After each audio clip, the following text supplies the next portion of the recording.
It was late September when I first noticed the man outside my apartment window.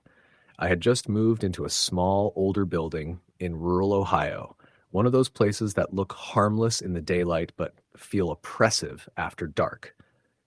I was 22, working at a 24-hour diner downtown, and the commute was long enough that I usually didn't mind the quiet nights. That night, I was sitting on the couch, scrolling through my phone, when a shadow flicked past the window.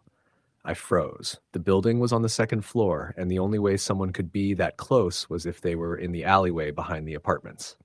I looked, but the streetlight only showed wet asphalt and trash cans swaying in the wind. I told myself I was imagining things and went to bed, but sleep didn't come easy. Around 2 a.m., I woke to the sound of footsteps outside my window. Slow, deliberate. I held my breath, listening. The footsteps stopped. Then I heard a soft scraping sound, like a fingernail across the glass. I grabbed my phone and shined the flashlight toward the window. Nothing. Just shadows stretching across the cracked paint of the old building. I tried to laugh it off, thinking maybe it was an animal or debris hitting the window, but my stomach nodded. Over the next few nights, I started noticing him again. A tall figure, always in dark clothing, sometimes just standing across the street, sometimes moving with deliberate slowness, watching me. I began keeping my blinds drawn, lights on, and doors locked. I called the police once after he lingered outside for over an hour. They came, checked the area, and found nothing. Probably a drunk walking around, one officer said, patting me on the shoulder. But I knew it wasn't that simple. He wasn't wandering. He was waiting. The first note came a week later. I found it slipped under my apartment door in crude handwriting. I know where you sleep. My hands shook as I picked it up. The fear hit me in waves. I called my friend, who lived across town, and tried to rationalize it. Maybe a prank. Maybe someone was stalking the building. But my gut told me differently. The handwriting was messy but precise, as if whoever wrote it had taken their time, enjoying the moment. I installed extra locks on my doors, reinforced the windows, and even bought a small pepper spray canister. I began sleeping with the lights on, leaving a lamp on every corner and checking the locks obsessively. The figure never came inside, but he didn't need to. He only needed to exist, to make me aware that he was there. Each night, I would hear a faint tapping or the scrape of shoes against gravel, and I would freeze, heart racing. A month passed. The man escalated. One night, I came home from my shift to find a black sedan parked across the street. Its engine idled quietly. I stopped my car, frozen, and watched as he stepped out. The tall figure, thin, hooded, face obscured. He looked directly at me. My hands shook as I reached for my keys. He didn't move, didn't speak, just stood there, watching, until I finally pulled away. As I drove off, I saw him get back in the car, engine still running, and follow at a distance. I called the police again. This time, they said they would send a patrol car to monitor the area. I waited for hours in my apartment, listening for any sign of the car or the figure. Nothing happened that night, but I didn't sleep. I couldn't. My nerves were shredded. Over the next few weeks, the stalking continued. The black sedan appeared wherever I went, grocery store, diner, even at friends' apartments. Sometimes he was standing beside the car, sometimes inside, but always watching. My life became a constant calculation of routes and timing, avoiding being alone, never walking at night. The dread never left. It was always just at the edge of my awareness, waiting for a moment of weakness. Then the incidents inside my apartment began. I woke one night to the sound of my bedroom door handle rattling. My apartment had one lock, reinforced after the first note, and the door was closed. I held my breath. The handle turned slowly, deliberately, then stopped. I didn't move. My phone was in my hand, ready to dial 911. After what felt like an eternity, the handle stopped moving. I didn't sleep that night. The next morning, I found another note on my kitchen counter. You cannot hide. It was in the same jagged handwriting. I began to understand that this was no longer just a prank or harassment. He knew my routines, my habits, my weaknesses. The thought that he could be inside my building, watching through the walls, sent me into near panic. I moved my bed away from the windows, checked the locks repeatedly, and began leaving lights on in every room. I stopped going out for anything that wasn't essential. Grocery delivery became a necessity. Friends stopped visiting because I couldn't guarantee my safety. I rarely spoke on the phone anymore. and when I did, I checked behind me constantly. The figure's patience was the worst part. He didn't need to rush. He was a constant, looming presence, a shadow in my life that I couldn't escape. One night, after weeks of sleepless terror, I decided to leave. I packed what I could, left a note for my landlord explaining that I had to relocate urgently, and drove away in the middle of the night. I didn't check mirrors, didn't look back. I just drove. The relief was immediate, but short-lived. Even hundreds of miles away, the stalking continued. I would see the black sedan parked at a distance outside the motel where I stayed. I would glimpse the tall, hooded figure standing at a shadowed corner, vanishing when I looked directly. My paranoia became unbearable. I slept with all doors locked, windows reinforced, lights on, and weapons by my side. The years have passed, but the sense of being watched never left. I live in constant alert, changing residences frequently, never staying anywhere more than a few weeks. I avoid traveling at night, never go out alone, and always check over my shoulder. I have learned that fear doesn't need to be physical. It can be psychological, patient, and relentless. The figure never approached directly, never attacked, never spoke, but its existence has defined my life. Even now, I know it is out there somewhere, waiting, patient, silent. It doesn't need to chase me. It doesn't need to speak. Its presence is enough to terrorize me for the rest of my life. Every dark street, every shadow, every parked car that doesn't belong is a reminder that it could be there, just watching. And I know that one day, if I slip, if I let my guard down, it will be there, ready. I have learned that there is no escaping true fear. It is patient. It is relentless. It exists outside the bounds of reason. And it has made me a prisoner in my own life, always vigilant, always afraid, never free. Story the end. It was the kind of night that made even seasoned drivers uneasy. An endless stretch of highway with nothing but the yellow line cutting through the dark, wet asphalt. Rain had been falling steadily for hours, hammering against the windshield in a relentless rhythm, each drop magnifying the isolation that wrapped around the car. I had been driving from Atlanta to Charlotte for work, a trip I'd done countless times, but tonight felt different. Wrong, even. The road was nearly empty, only the occasional truck passing in the opposite lane, their headlights slicing through the sheets of rain like knives. I had started the drive in the late afternoon, hoping to make it by midnight, but the storm had picked up far faster than I anticipated. I kept one hand on the steering wheel, the other tapping absent-mindedly against the gear shift. My mind wandered, replaying the arguments I'd had with my boss over an impossible deadline, the lingering tension with my ex-girlfriend, the mundane stresses that somehow seemed heavier in the dark. It was a typical night for most people, but the storm made it feel like I was alone in the world. Truly alone. Somewhere near mile marker 67, my headlights caught movement off the side of the road. At first, I thought it was a deer. It was broad, hunched, and dark, darting between the trees. I slammed on the brakes instinctively, tires skidding slightly on the wet asphalt. But the figure, whatever it was, didn't dart back into the woods. It froze at the edge of the tree line, almost like it was watching me. My stomach tightened, an uneasy knot forming as I blinked through the rain. Then, without warning, it bolted across the road, just barely missing my front bumper. I swerved hard, catching control in time, but my heart was hammering like it would burst through my chest. My mind refused to rationalize what I had seen. It was human-like, but far too tall, too thin, with limbs that seemed wrong, too long, too angular. I shook my head, muttering to myself that I was just tired, imagining things. But the uneasy feeling didn't leave. I slowed down, sticking closer to the middle of the lane, headlights scanning the tree line like a searchlight. The rain continued to beat down, the world outside reduced to shadows and water. It was then that I saw it again.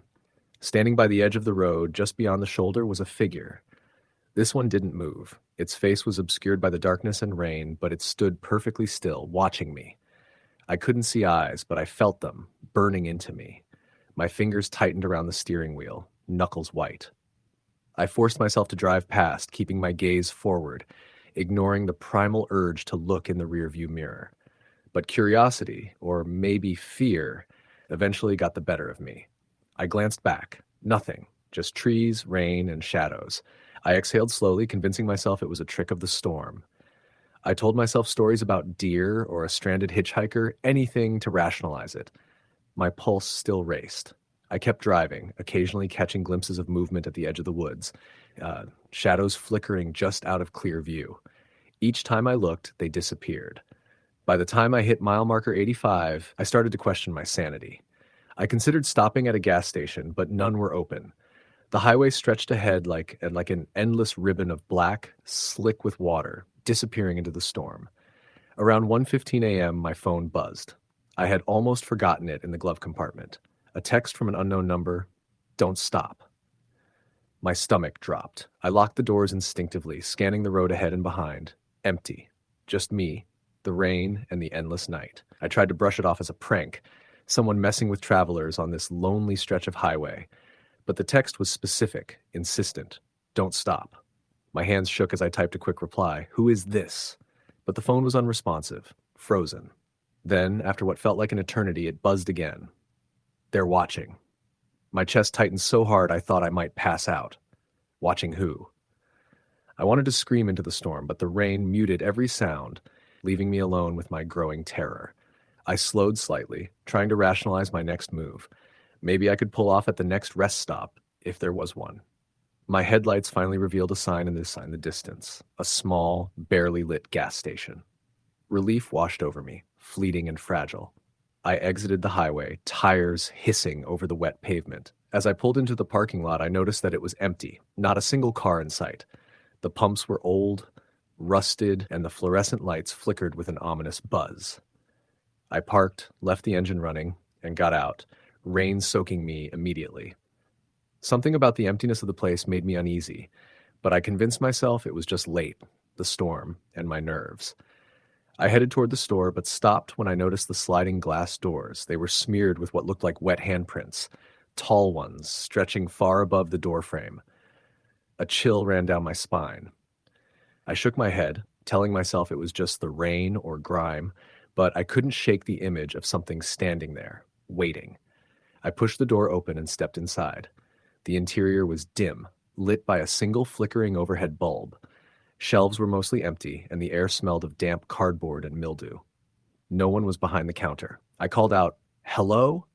My voice seemed to vanish into the shadows. That's when I saw it, a reflection in the glass cooler door. At first, I thought it was my own, drenched and haggard. But then the reflection moved differently than I did. It stood behind me. I spun around. Nothing.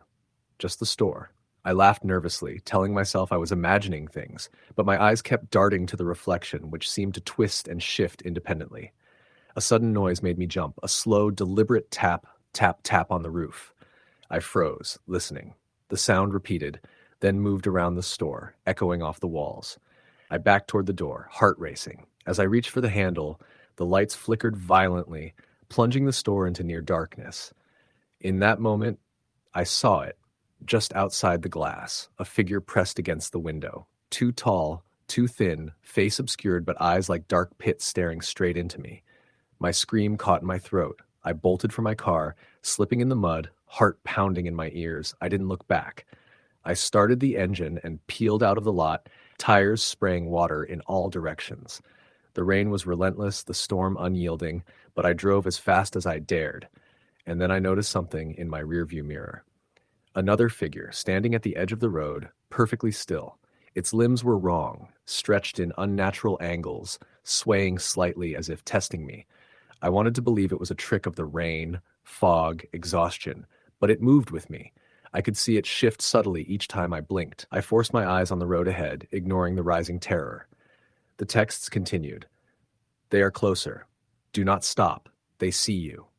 My phone had unfrozen, glowing in the dark, each message sending a wave of nausea through me. I had no idea who was sending them or why, only that they were right. Something was following me. I tried to call 911, but the line was dead. No signal. Nothing. Just rain, darkness, and the feeling of being hunted. Hours passed, or maybe minutes. I couldn't tell. The road seemed endless, stretching on, the storm unrelenting. Every time I dared glance in the rearview mirror, the figures were there, always just at the tree line, sometimes closer, sometimes disappearing, only to reappear a mile later. The exhaustion and fear were gnawing at my mind, blurring reality. My thoughts became fragmented, paranoid. What were they? Why me? I had never done anything to anyone, but the instinct to survive was stronger than reason. By the time I reached Charlotte, the rain had lessened, but the fear remained, clinging like a second skin. I pulled into my apartment complex, parking in the brightly lit lot, hoping the safety of civilization would make it stop. I didn't see any figures. I didn't see anyone. But as I reached for my keys, my phone buzzed one last time. A single message, the simplest: inside. I froze. The street was empty, the parking lot quiet. The doors to my apartment building were locked, but my chest tightened, and I couldn't shake the feeling that whatever had been following me had made it this far. That night, I didn't sleep. Every shadow in my apartment seemed alive, every gust of wind against the window like fingers brushing against glass. I told myself it was paranoia, that the storm, the loneliness, and the exhaustion had conspired to make me hallucinate. But deep down, I knew I hadn't imagined it. The feeling of being watched persisted, following me into my dreams. And when morning came, the unease hadn't left. It lingered, waiting for the next dark highway, the next storm, the next moment when I thought I was alone. Weeks later, I read online about disappearances along that stretch of highway. People vanishing in the night, sometimes with their cars found abandoned, sometimes with nothing left at all. Witnesses spoke of strange figures in the woods, too tall, too thin, moving unnaturally. Authorities never found answers. I knew the truth, though. I had seen it. I had felt it. And the thought of it still crawled under my skin every time I drove at night, every time the rain fell hard enough to obscure the world. I learned quickly not to stop, not to look back, and to always keep moving. Because I had learned that when they watch, hesitation is fatal. Even now, I carry the memory like a scar. I avoid lonely highways, stormy nights, and empty gas stations. I double-check locks, windows, and every corner of my apartment. But I can't shake the certainty that they are still out there, waiting, watching, patient beyond reason. And every time my phone buzzes with an unknown number, I feel the old terror return, visceral and raw. Because I know that no matter how far I go, no matter how safe I try to make myself, they are still there, just beyond the edge of perception, just outside the light, waiting for me to hesitate. And some nights, when the wind rattles the windows, I swear I hear it, that slow, deliberate tap, tap, tap echoing in the darkness. Story the end. The rain had been coming down for hours, the kind of relentless drizzle that coated everything in a sheen of gray and made the roads feel slick and dangerous. I had left work late, around 9, and by the time I got onto Route 31, the highway was practically empty. My wipers squeaked against the glass in an uneven rhythm, and every so often the beams of my headlights would catch the reflective yellow of the road signs that led me home. It was a Thursday in early October, and though the town I lived in, just outside Pittsburgh, wasn't known for much beyond its paper mill and high school football team, I liked its quiet. I liked my little rental house tucked down the last street before the woods swallowed the neighborhood.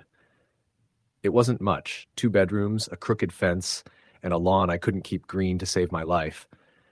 But it was home. I was 28, single, working nights managing inventory at a distribution warehouse. Nothing glamorous, nothing exciting, just monotonous work and a steady paycheck. Maybe that's why, when the night started to unravel, it hit me harder. I wasn't the kind of person who believed in things. Ghosts, monsters, curses.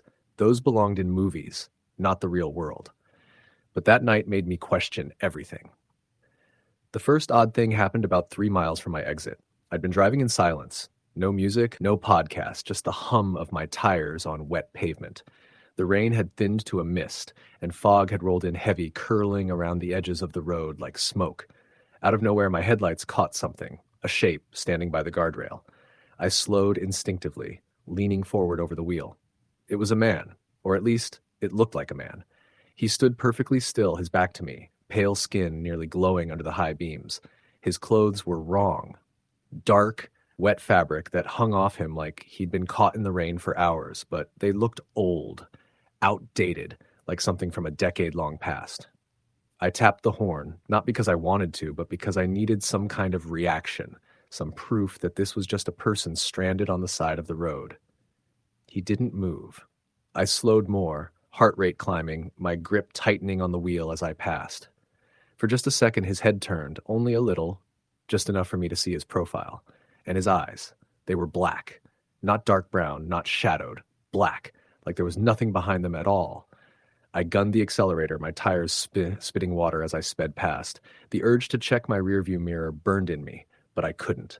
I stared ahead, knuckles white on the steering wheel, pulse in my throat. By the time I reached my exit, my rational brain was scrambling to explain it. Maybe it was just a trick of the light. Maybe his eyes looked dark because of the shadows. Maybe I was overtired. I took the turn too fast, tires squealing on the wet road as I pulled into my street.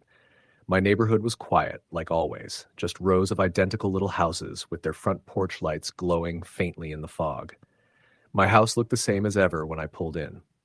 Rex, my dog, a mutt with too much energy, was barking inside, claws scraping against the hardwood. I killed the engine, grabbed my bag, and ran through the mist to my front porch. Inside, Rex jumped at me, tail wagging wildly, but there was something off in his behavior. He wasn't his usual hyper self. He kept darting to the window, ears pinned, growling under his breath like there was something outside. I tried to shake it off, kicking off my boots and setting my bag by the couch. I microwaved leftovers, cracked a beer, and settled into my nightly routine of mindless TV to drown out the quiet. But Rex wouldn't calm down. He stayed by the window, rigid, barking low and sharp. Around midnight, I muted the TV. That's when I heard it. Footsteps. Not in the house, but outside. Slow, deliberate crunches of gravel on the driveway, each one sending a chill crawling up my spine.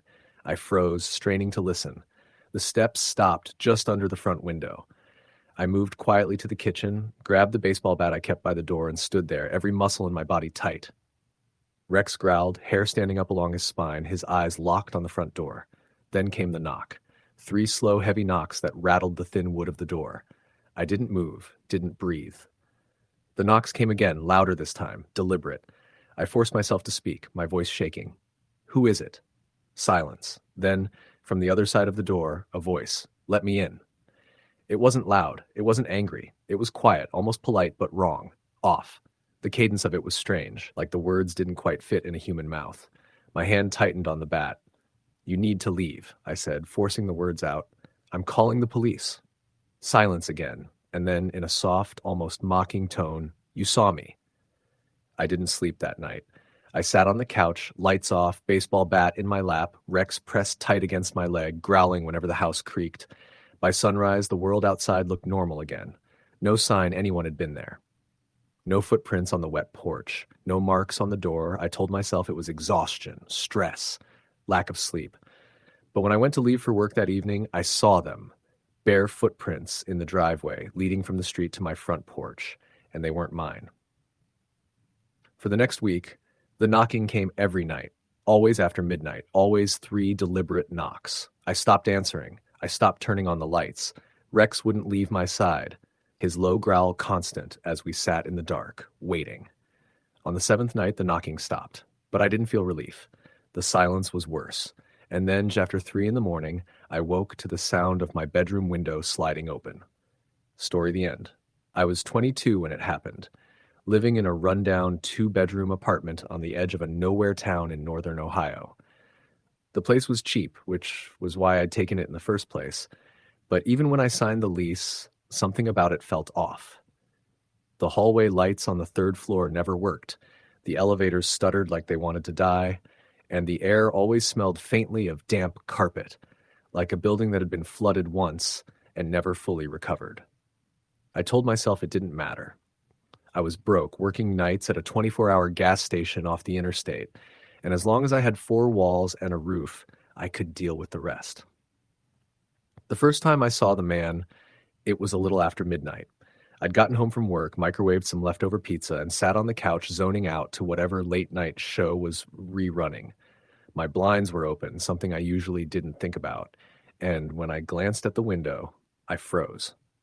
He was standing across the street, on the sidewalk under the flickering orange streetlight, tall, too thin, wearing what looked like an old baggy hoodie and jeans that were torn at the knees. He wasn't doing anything, just staring up at my building. I got up and let the blinds fall shut, told myself it was nothing, just some random guy, maybe waiting for someone, maybe high, maybe both. But when I checked a few minutes later, He was still there. Same spot, same posture. I didn't sleep much that night. Over the next week, I saw him 3 more times, always after midnight, always standing in roughly the same place, head tilted slightly like he was trying to see something in my window. I started pulling the blinds closed as soon as I got home, but it didn't make me feel better. I couldn't shake the feeling that somehow he knew I was watching him, even when I couldn't see his face clearly. By the third night, I brought it up to Marcus, my coworker. We were sitting on the curb outside the gas station during a slow shift, passing a shared cigarette back and forth while the hum of the coolers inside filled the silence. "You should call the cops," he said, blowing out a thin stream of smoke. "Creeps like that? You never know. Dude could be casing the place. Or you." I laughed it off, but my hands were shaking around the cigarette. "Yeah, what am I supposed to say?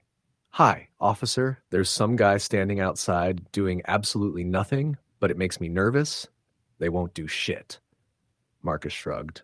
"Maybe, but better safe than sorry." I didn't call. The fourth night, I came home later than usual. It was close to 3 a.m. and the streets were dead silent. My stomach sank as I pulled into my spot and saw him again, this time standing closer. Not across the street. On my side. Maybe 20 feet from my building's entrance. I gripped my keys between my fingers like some makeshift weapon as I got out of the car, refusing to look directly at him. My footsteps sounded too loud against the cracked pavement. My front door had never felt so far away. Halfway up the steps, I couldn't stop myself. I turned my head just slightly, enough to see if he was still there. He was. But his head was tilted farther this time, unnaturally far, like a marionette with its strings cut. Even from that distance, even in the dim glow of the streetlights, I could feel his eyes on me. I locked the door behind me and sat on the floor for a while, knees drawn up, trying to breathe through the panic. When I finally worked up the nerve to peek out through the blinds, the street was empty. I didn't sleep. 2 days later, I found a piece of paper slid under my door. No handwriting, no explanation, just a grainy, black and white photo of my apartment building taken from the sidewalk across the street. The cops came that time, 2 officers. They looked tired, like they'd rather be anywhere else. They took the paper, asked if I'd seen anyone suspicious, and told me to keep my doors locked. They said they'd do a drive-through of the area for the next couple of nights. I didn't see him for almost a week. I started to think maybe it was over, maybe he'd gotten bored and moved on. I almost convinced myself I'd imagined it all. Then, on a rainy Thursday night, I woke up to the sound of my doorknob turning. It wasn't loud, just a soft metallic click, click, click, like someone was testing the lock. My heart slammed against my ribs so hard I thought it would bruise. I slid out of bed, every muscle tight, and grabbed the aluminum bat I kept by the dresser. The sound stopped. I held my breath, waiting, ears straining in the silence. Then came the slow, steady scrape of something against my front door. A fingernail. Or maybe a key. Back and forth. Back and forth. I didn't call the cops that time. I don't know why.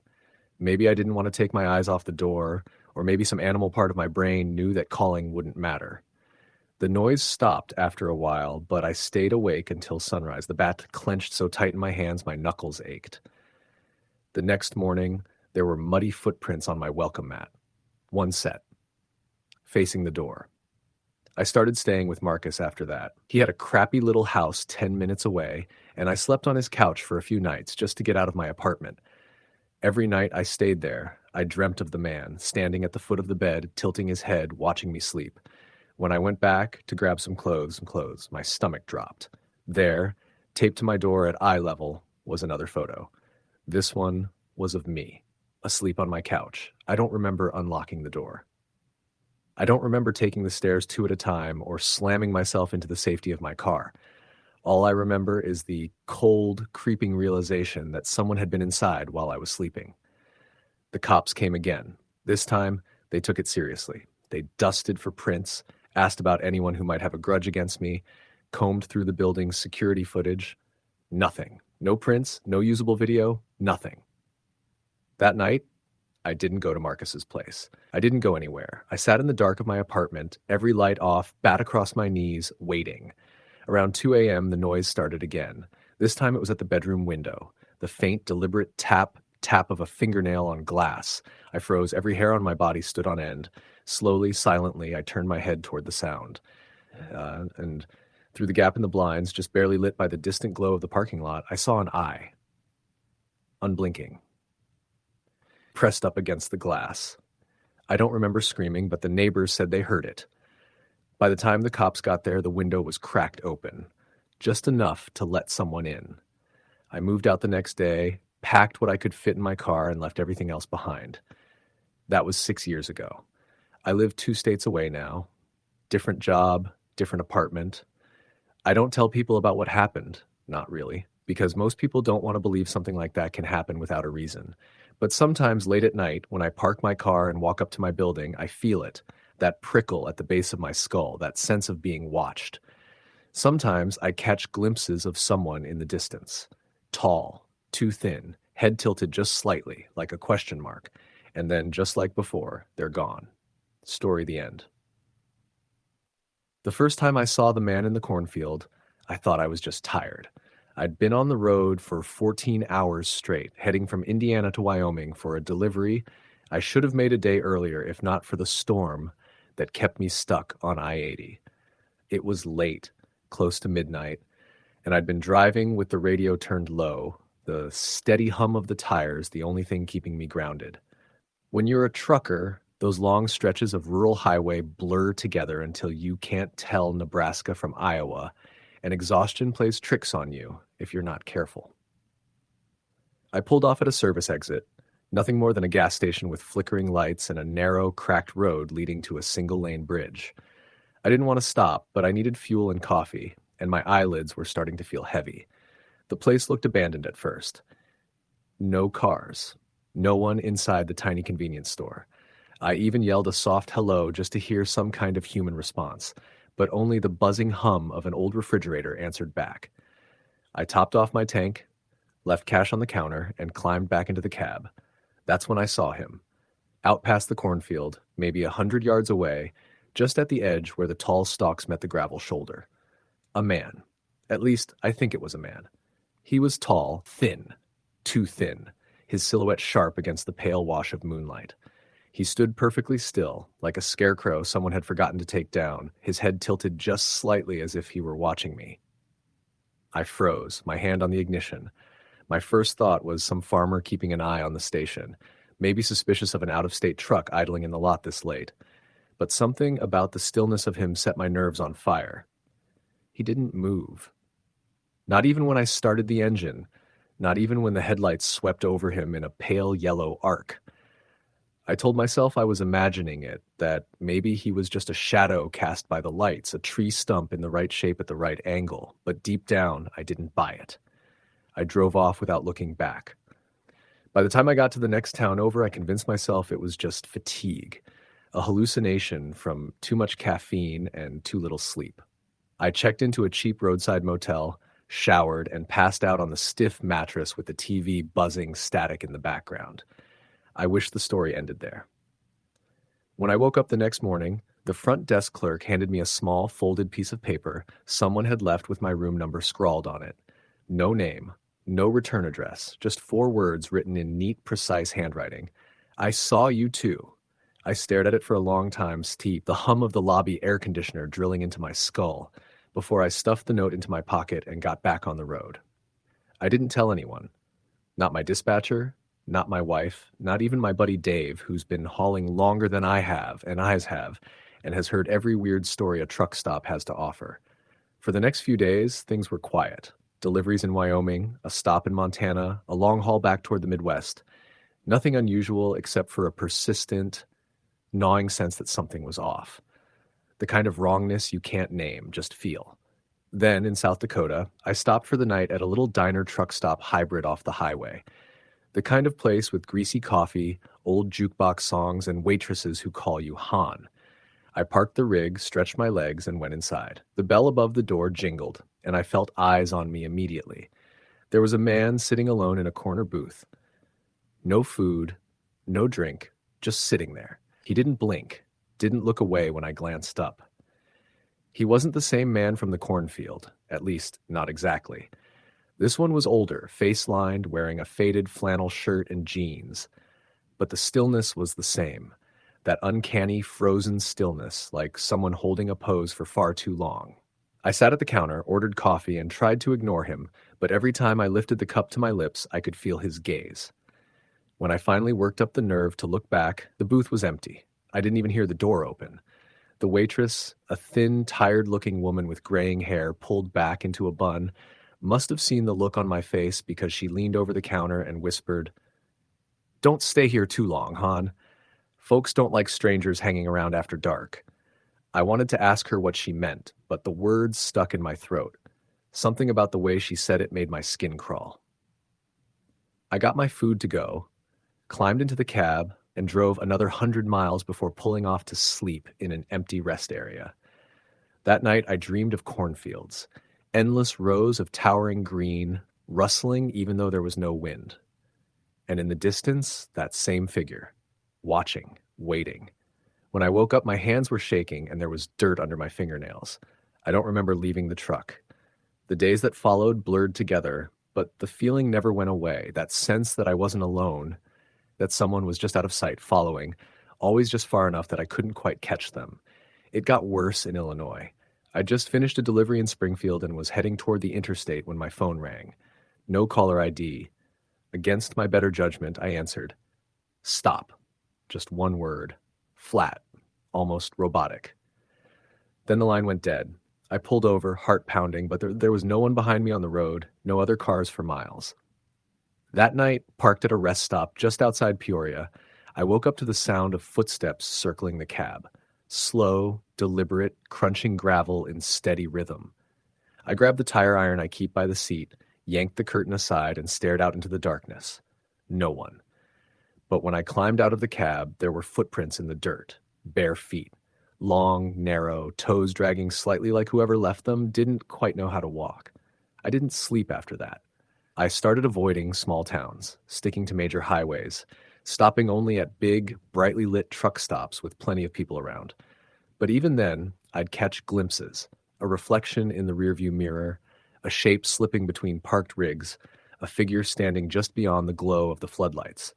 I tried to tell myself it was stress, exhaustion, maybe even some kind of breakdown from too many nights on the road. But then I found the second note, tucked under the wiper blade of my truck one morning in Missouri. "You can't hide." No one saw who left it. No cameras caught anything. Just those 4 words in that same precise handwriting. I started thinking about quitting after that. Selling the rig, finding a local job, anything to get me off the road. But I still had 2 deliveries to finish before I could make that call. The last route was through Kansas. Endless stretches of flat highway bordered by fields that seemed to go on forever. I stopped in a tiny town around dusk to top off my fuel tank. The station was empty, same as the first one weeks earlier. When I stepped out of the cab, the air felt wrong. Heavy, electric, like the moments before a lightning strike. And then I heard it. The rustling. I turned toward the field, and there he was. The same figure, same tilted head, same impossible stillness. Only this time, he was closer. I didn't think. I just jumped back in the cab, locked the doors, and floored it. Gravel sprayed behind me as I tore out of that lot, engine roaring, the speedometer needle climbing higher than I usually dared. I drove for nearly 2 hours before I finally pulled over, heart hammering so hard I thought I'd pass out. I sat there in the dark, gripping the steering wheel, too scared to move. When I finally forced myself to check the mirrors, my stomach dropped. There was a smudge on the side of the truck. A long, dark streak, like someone had dragged their fingers across the metal.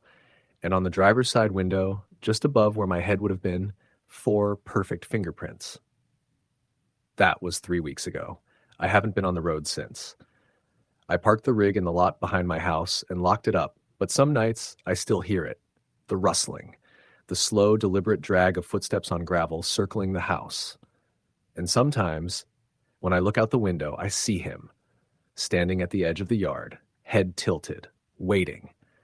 I don't know what he wants. I don't know if he's even human. All I know is that once you've seen him, he doesn't stop. Story the end. I didn't notice the car the first night. I'd just gotten off work at the diner, pulling a double shift to cover for a girl who'd called out sick. It was after midnight by the time I clocked out, and the parking lot was empty, except for my old Chevy parked under the one flickering light. The air smelled like rain, the sky heavy with clouds that blocked the moon, and I was too tired to think about anything except getting home and showering the smell of fryer oil out of my hair. But when I turned the corner onto my street, a narrow road lined with two-story houses that all looked the same in the dark, I noticed headlights a few car lengths behind me. They stayed there, steady, all the way to my driveway. I sat there in the driver's seat for a moment, watching through the rearview mirror, but the car rolled on past and disappeared down the street. I laughed it off, told myself I was being paranoid, and went inside. The second night, I noticed the car again. Same thing. Late shift, empty streets, the same faint hum of tires behind me as I drove through the neighborhood. This time, though, when I turned into my driveway, the car slowed. The engine idled just far enough back that I couldn't see the driver, and it stayed there for maybe 30 seconds before continuing down the road. I didn't sleep that night. By the third night, I was watching for it. My shift ended at 11:45, and I left the diner with my keys clutched tight in my hand, my eyes darting around the parking lot. Nothing. Not until I was halfway home. Then there they were. Headlights. Same distance, same pace, like they'd been waiting for me. When I pulled into my driveway this time, the car didn't keep going. It stopped across the street, engine running. I sat in my car, gripping the steering wheel, staring straight ahead like if I ignored it, it would disappear. The seconds dragged on. Then the engine revved, sharp and deliberate, and the car sped off into the night. I started carrying pepper spray in my pocket after that. I told my manager at work about it the next day, and she suggested maybe it was just some guy who lived nearby. Maybe I was overthinking it, but I could see it in her face, that flicker of worry. The fourth night, it got worse. I was halfway home when my phone rang. Unknown number. I almost didn't answer, but something made me swipe to pick up. Hello. Nothing at first. Just silence. Then a voice, low and rasping, said, "You look tired tonight." I slammed my foot on the gas, my pulse roaring in my ears. "Who is this?" No answer. Just that same faint sound of breathing before the line went dead. By the time I pulled into my driveway, my hands were shaking so hard I could barely get the key in the lock. I didn't leave my bedroom that night. I sat on the floor with my back against the bed, staring at the front window, listening for every sound. Around 3 a.m., I heard a car door close outside. Slow footsteps crunched across the gravel. They stopped right by my porch. I didn't breathe. The footsteps lingered for a moment, then retreated, followed by the quiet hum of an engine fading into the distance. I didn't call the cops. What would I even say? Some stranger keeps following me, and now they're outside my house? By the end of the week, I'd stopped sleeping. Every night, the car was there. Sometimes closer, sometimes parked at the end of my driveway for hours. Once, when I gathered the courage to peek through the blinds, I saw him, just standing there, tall, thin, a hood pulled over his head. I couldn't see his face, but I could feel him looking at me. The next morning, there were footprints in the dew on the grass. They led straight to my bedroom window. I bought new locks for the doors, put wooden dowels in the window tracks, anything to make me feel safer, but it didn't stop him. One night, I got home and found my back door cracked open. I know I locked it. I triple-check everything now, but there it was, just slightly ajar. I didn't go inside. I sat in my car, phone in hand, until the sun came up. The next day, I installed cameras. Cheap ones, the kind you can monitor from your phone. That night, I left them running and tried to force myself to sleep. At 2:47 a.m., my phone buzzed with a motion alert. I opened the app, and there he was, standing at the edge of my porch, staring straight into the camera. He stood there for 6 minutes. 6 minutes, not moving, not blinking, just watching. Then he turned, slow and deliberate, and walked out of frame. I called the police after that. 2 officers showed up an hour later, their hands resting casually on their belts like they didn't believe a word I said. They checked around the property, told me they didn't see anything, and suggested I maybe stay with a friend for a while. I didn't have anywhere to go. That night, I sat in the dark with every light off, my phone in one hand, the pepper spray in the other. Every creak of the house, every gust of wind made my stomach twist. At 3:12 a.m., the motion alert went off again. I clicked into the feed. The camera was black. Then, slowly, the picture came back. He was closer this time, his face still obscured by the hood, but I could see his mouth, a thin, crooked smile. The feed froze, pixelated, and when it cleared, he was gone. I didn't sleep. By the time the sun came up, I'd made up my mind. I was going to leave. I didn't care about the lease, the job, any of it. I started throwing clothes into bags, my hands shaking so badly I dropped my keys twice. That afternoon, as I carried the first load to my car, I saw it, a note tucked under my windshield wiper. 2 words written in sharp, uneven letters, "Too late." I don't remember much after that, just panic, raw and suffocating. That night, I didn't hear the car. No headlights in the street, no crunch of gravel, nothing. For a while, I let myself believe maybe it was over. Then, around 2 a.m., I woke up to the sound of my bedroom door creaking open. I froze, my heart hammering in my chest. The room was dark, but I could see the faint outline of someone standing in the doorway. Tall, thin, watching. I couldn't move. I couldn't scream. He stepped closer, slow, careful, like he didn't want to wake me, like I was supposed to still be asleep. The last thing I remember before everything went black was the sound of my phone vibrating on the nightstand, motion alerts flooding in one after another, the cameras catching every moment. When I woke up, it was morning. The front door was wide open. My phone was gone. And on the kitchen table, written in thick black marker, was one word: run. I don't know where I am now. I drove for hours past state lines until the gas light came on. I'm sitting in some cheap motel off the highway, the curtains drawn, every light on, my hands shaking so bad I can barely hold this pen. I can feel him out there, waiting, watching Story the End. It was almost midnight when I left the office, the parking lot lit only by the yellow glow of the flickering lamps that hummed faintly in the August heat. The air felt heavy, almost suffocating, like the humidity was trying to choke me before I even made it to my car.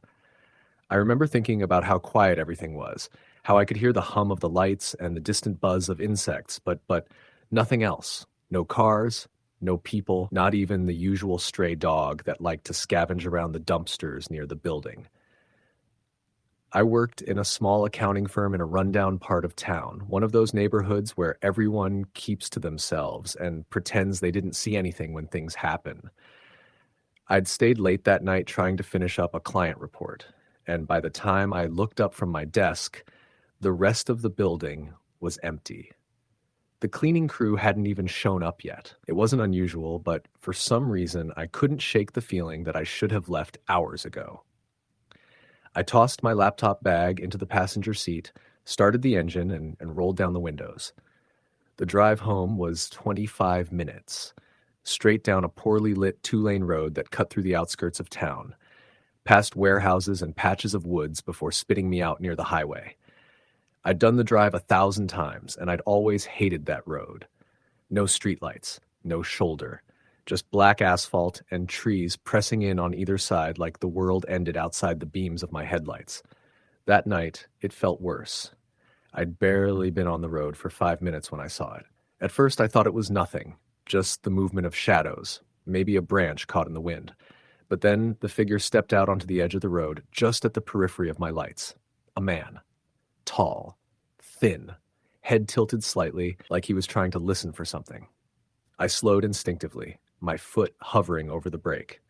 The figure didn't move, didn't step back, didn't wave, didn't do anything but stand there, half in the dark, half in the pale wash of my headlights. I thought about stopping, about asking if he was okay, if he needed help, but something in my gut screamed at me to keep going. So I did.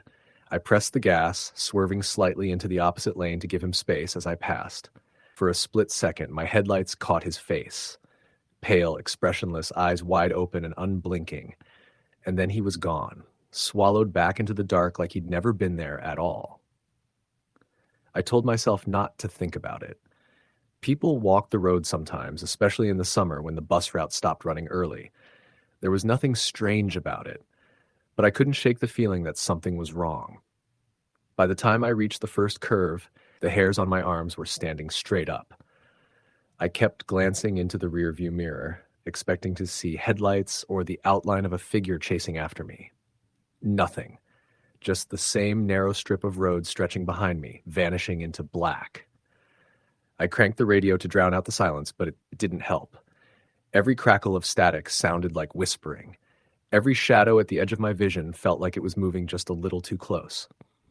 And then the car started to sputter. The needle on the gas gauge dipped lower than I remembered it being when I'd left the office, and my heart jumped into my throat. I hadn't stopped for gas in the morning, but I was sure I had at least a quarter tank, enough to get home. I eased off the accelerator, trying to conserve what I had left, but the sputtering got worse. The engine coughed, jerked, and then died completely, leaving me coasting to a slow, reluctant stop on the side of the road. For a few seconds, I just sat there, gripping the steering wheel so hard my knuckles ached, listening to the ticking of the cooling engine and the deafening quiet outside.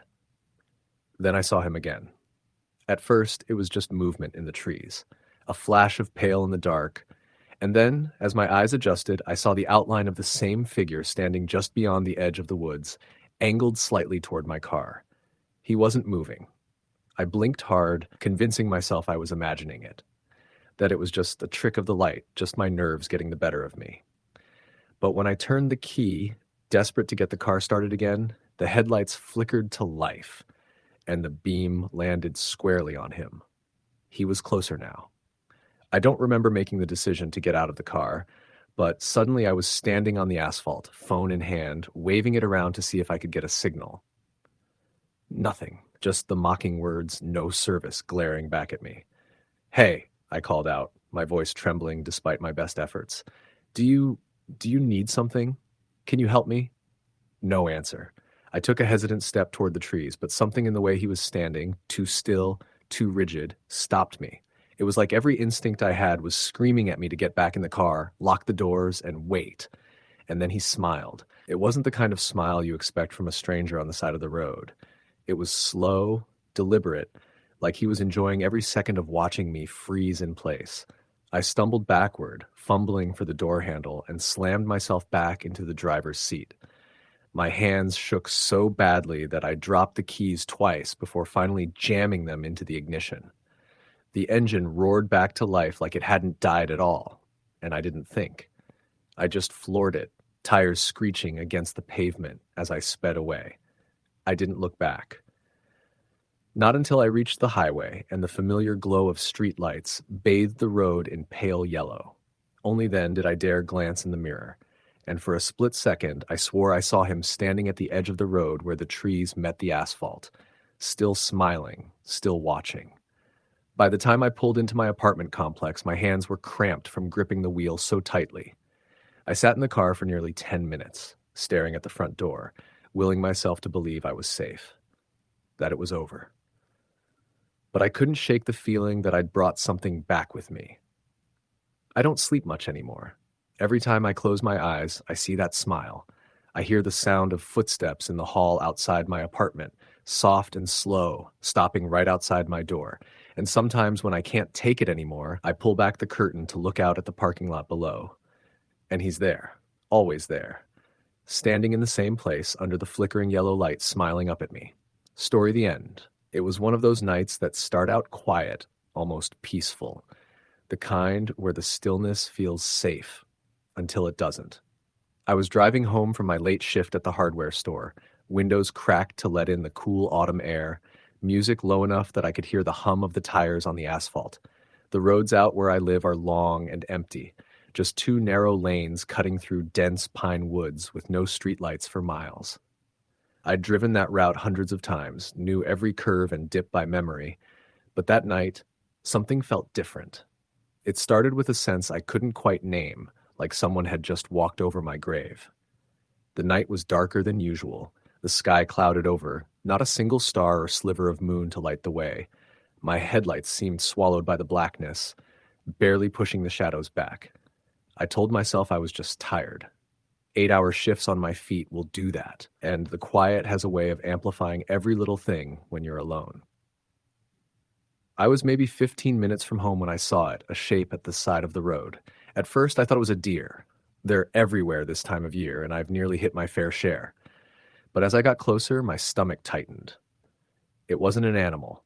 It was a man, standing perfectly still just beyond the guardrail, facing the trees, his back to the road.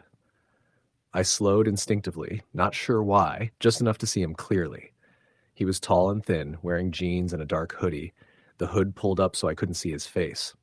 He didn't move, not even when my headlights swept over him, not even when my tires crunched on the gravel as I eased by. I drove on, telling myself not to look in the rearview mirror, but of course I did. He was gone. My first thought was that maybe I just imagined him, that my tired brain was playing tricks on me. But my hands were shaking as I gripped the steering wheel, and no amount of logic could explain why my heart was pounding like it was. By the time I turned onto my road, I had almost convinced myself it was nothing. Just some guy, maybe waiting for someone to pick him up. But the unease stayed with me, coiled tight in my gut as I pulled into my driveway. My house sits at the end of a quiet cul-de-sac, the last one before the woods start. It's a small two-bedroom, nothing special, but I'd saved for years to buy it. Usually, pulling into my driveway at night feels like relief, like stepping into a safe little bubble away from the world. That night, though, I sat in the car for a moment, engine idling, staring at the dark outline of the trees beyond the backyard. I finally forced myself to get out, keys in one hand, my bag slung over my shoulder. The air was colder than it had been when I left work, sharp enough to sting my lungs. I glanced around out of habit, scanning the shadows along the fence line, the quiet street, the edge of the woods. Nothing. Inside, the house was just as I'd left it. Lights off, a stack of unopened mail on the kitchen counter, the faint hum of the fridge filling the silence. I locked the door behind me, double-checked it, then did the same with the back door. It's a habit my dad drilled into me growing up. Always check your locks. I showered, made a late dinner, and I tried to distract myself with a rerun of some mindless sitcom, but the feeling didn't go away. Every creak of the house settling made me flinch.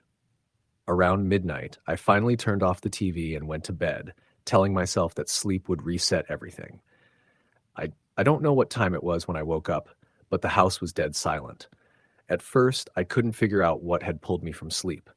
Then I heard it, the faint crunch of gravel from the driveway. I froze, every muscle in my body going rigid. It was unmistakable, slow, deliberate footsteps moving toward the house. I slid out of bed as quietly as I could, my bare feet cold on the hardwood, and grabbed the baseball bat I keep by the door. My heart was pounding so hard I could hear it in my ears as I crept to the front window, careful to keep myself out of sight. The driveway was empty. For a moment, I thought maybe I'd dreamed it, some leftover fear from earlier manifesting in the quiet of the night. But then I saw it, a figure at the edge of the trees, just beyond the reach of the porch light. He was standing there, motionless, the same tall, thin frame I'd seen on the side of the road. This time, though, he was facing me. I couldn't see his face, the hood casting it in shadow, but I felt his gaze, heavy and unblinking, like a weight pressing down on me. I stood there for what felt like hours, but could only have been seconds, too scared to move, too scared to even breathe. Then, slowly, deliberately, he turned and disappeared into the woods. I didn't sleep the rest of the night. By morning, I'd convinced myself to call the sheriff's office. The deputy who came out was polite but dismissive, a young guy with a clipboard and a rehearsed smile. He walked the property, checked the locks, even glanced into the woods, but found nothing. "Probably just some drifter passing through," he said, jotting something down on his pad. "Happens more than you'd think. Just keep your doors locked." I wanted to believe him. For a few days, nothing happened. I went to work, came home locked up tight, tried to ignore the way the woods seemed quieter than usual, like they were holding their breath. Then, on the fifth night, I woke up to the sound of my back door handle rattling. At first, I thought I was dreaming, but then it came again, harder this time, the unmistakable metallic clatter of someone testing the lock. I grabbed the bat, my hands slick with sweat, and crept into the kitchen. The house was dark, the only light coming from the digital clock on the stove. The handle rattled again. I stood frozen, bat raised, staring at the thin sliver of glass in the door. For a moment, everything went still. Then, slowly, a shadow moved across the glass, the outline of a head, then shoulders, tint as someone leaned close, peering in. I couldn't move, couldn't think. Then, just as slowly as it appeared, The shadow withdrew. Silence.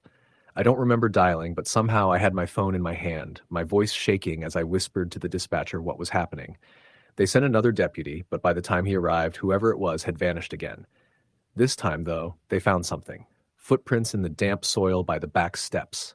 Bare feet. Long, narrow prints leading away from the house back into the trees. The deputy offered to have a cruiser patrol the area for the next few nights. It helped a little, knowing someone was watching, but after 2 nights of nothing, the patrol stopped. That's when the calls started. It was always the same. My phone would ring once or twice around 2 a.m., the caller ID blocked. The first few times I didn't answer. Then one night I did. Silence.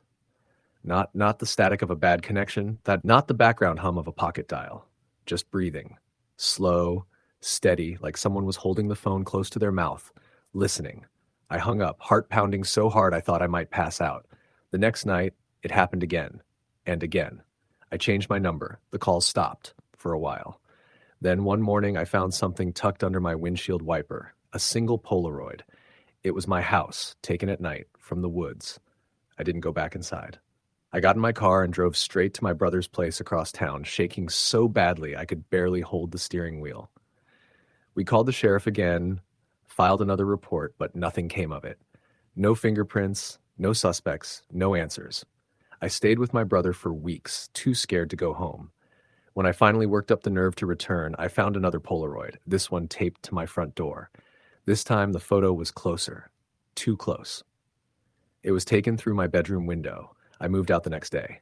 Story the end. The first time I saw the man, it was just after midnight on a narrow back road in northern Alabama. I was heading home from a late shift at the plant, bone-tired and half delirious from the overtime. The road was one of those isolated stretches cutting through pine woods, the kind where cell service flickers in and out, and the only light comes from your headlights and the occasional glint of a reflective sign warning of a sharp turn or a deer crossing. It was a road I'd driven hundreds of times, but that night it felt different. I noticed him standing just beyond the shoulder, a tall figure dressed in dark clothes, barely illuminated by the beam of my headlights. At first, I thought maybe his car had broken down, but I didn't see any vehicle nearby. Just him, standing there, perfectly still, watching the road. I slowed as I passed, instinctively glancing at my mirrors, but when I looked again, he was gone. Not walking, not running. Just gone. I told myself I was seeing things, fatigue and darkness playing tricks. But my hands tightened on the wheel. I didn't speed up, didn't slow down, just kept my foot steady, eyes fixed ahead until I saw the familiar glow of my driveway a few miles later. The next morning, I convinced myself it had been nothing. Some kid walking home, maybe. But deep down, I didn't believe that. The second time, a week later, I was leaving work even later, closer to 2 a.m. The air was damp, heavy with the kind of mist that clings to the trees and makes the woods look alive. About halfway home, I saw him again. Same spot. Same stillness. This time, I caught a clearer look. He was tall, 6'4" at least, with narrow shoulders and a long, angular frame that seemed too sharp, like his bones didn't fit right under his skin. His head tilted slightly as I approached, and though I couldn't see his eyes in the darkness, I felt them, following my car as I passed. I gripped the steering wheel so tight my knuckles whitened, telling myself not to look in the mirror. Something about him felt wrong, primal, like some deep, ancient instinct in me knew that acknowledging him again would be a mistake. When I got home, I locked the doors, drew the curtains, and sat awake on the couch until dawn, convincing myself I was just tired. I didn't tell anyone, not my brother, not the guys at work, no one. But then the calls started. The first one came 2 nights later, around 3:15 a.m. I woke up to the sound of my phone buzzing on the nightstand. The screen showed a number I didn't recognize. No area code I knew. I didn't answer. A voicemail came through a minute later, but when I played it, all I heard was static. Not the kind of static you get from a bad signal. This was harsher, louder, almost like breathing layered underneath it. The second call came the next night, same time, same number. I didn't answer, but the voicemail was the same. Static. Breathing. By the third night, I turned my phone off before bed. I tried to shake it off. Told myself it was just some prank. But the feeling of being watched didn't go away.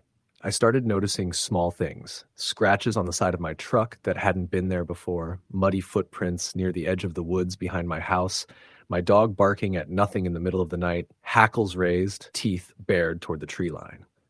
Then one night, while driving home, the man stepped into the road. It was sudden.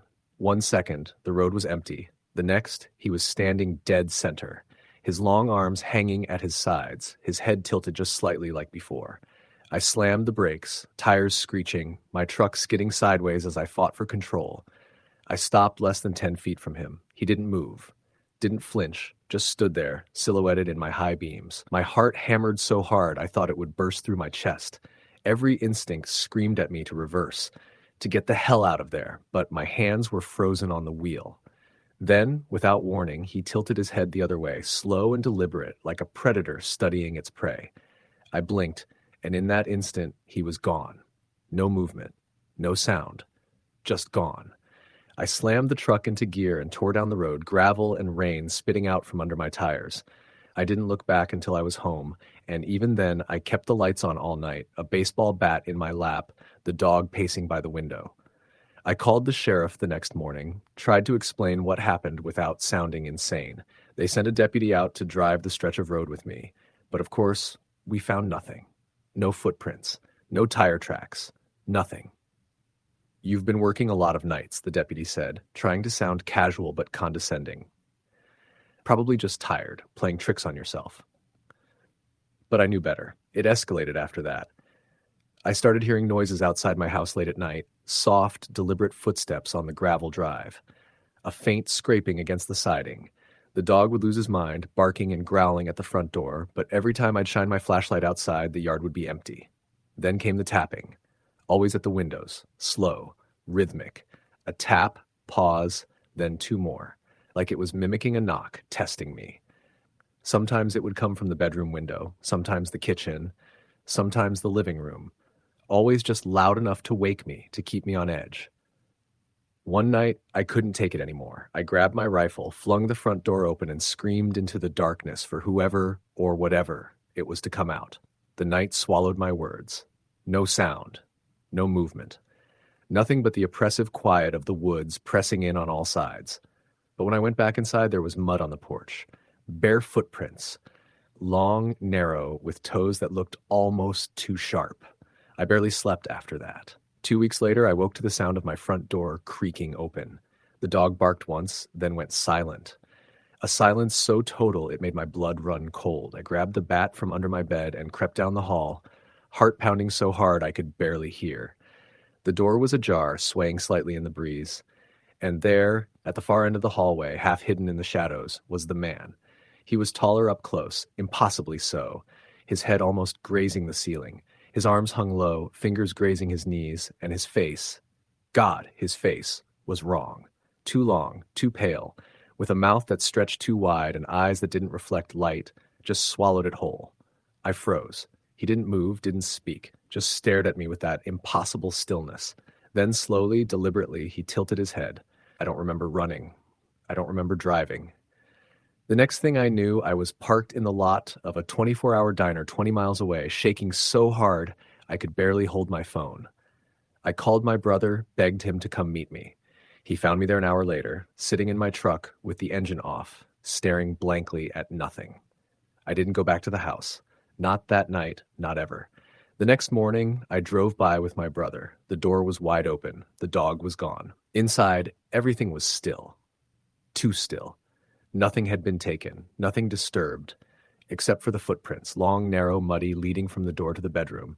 I put the house on the market the next week, moved to a small apartment in town, changed my number, got a new job. For a while it was quiet. Then one night, around 3:15 a.m., my phone rang. An unknown number. I didn't answer, but when the voicemail came through, I played it. Static. Breathing. And underneath it, faint but unmistakable, the sound of slow, deliberate tapping.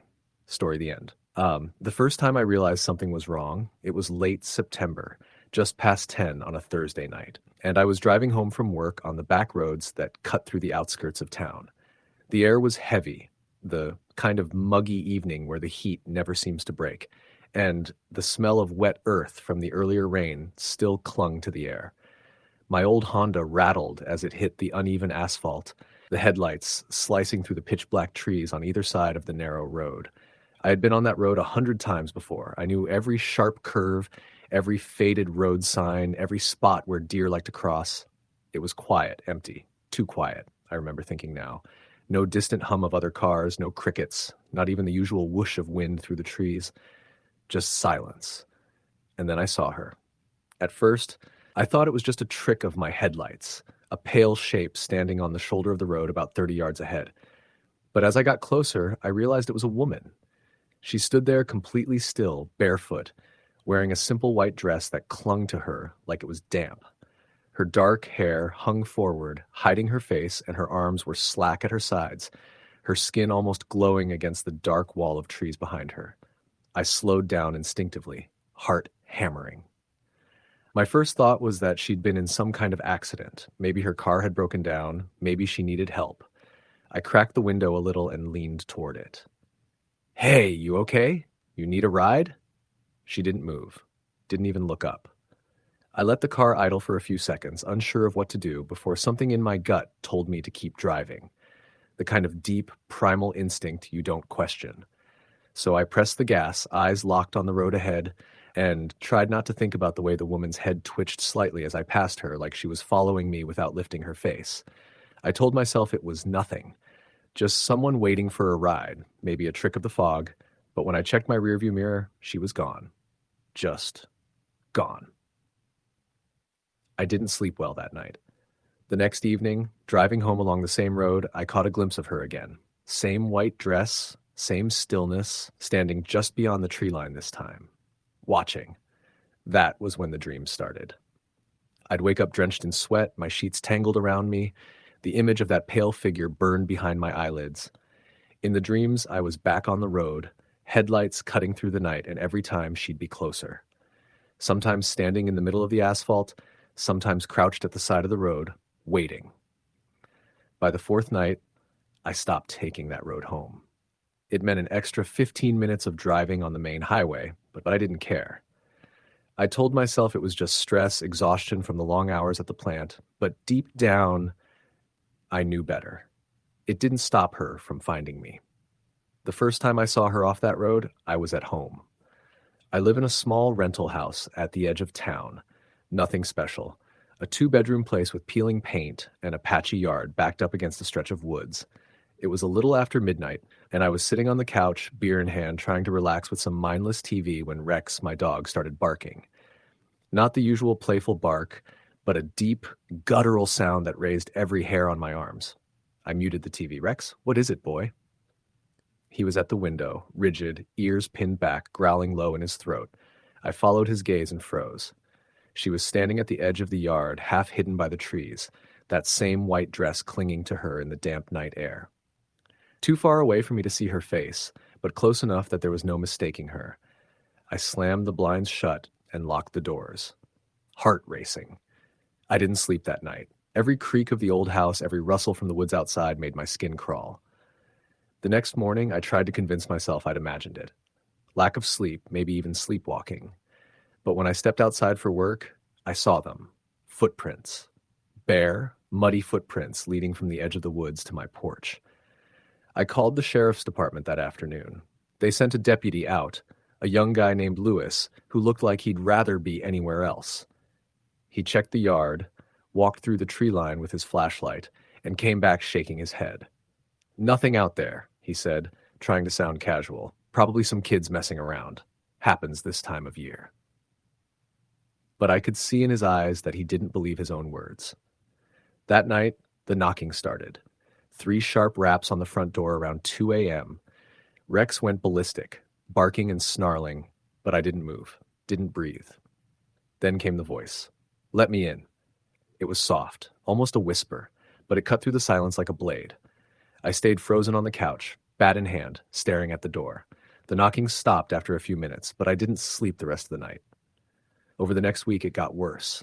The knocking came every night, always after midnight, always 3 deliberate knocks, and the voice always the same, calm, patient. "You saw me." I started seeing her everywhere, at the gas station, across the street from work, standing at the edge of the parking lot when I left the plant at night. always still, always watching. I stopped answering my phone, stopped talking to my coworkers. I barely ate, barely slept. My boss threatened to fire me if I kept missing shifts, but I didn't care. I couldn't leave the house after dark.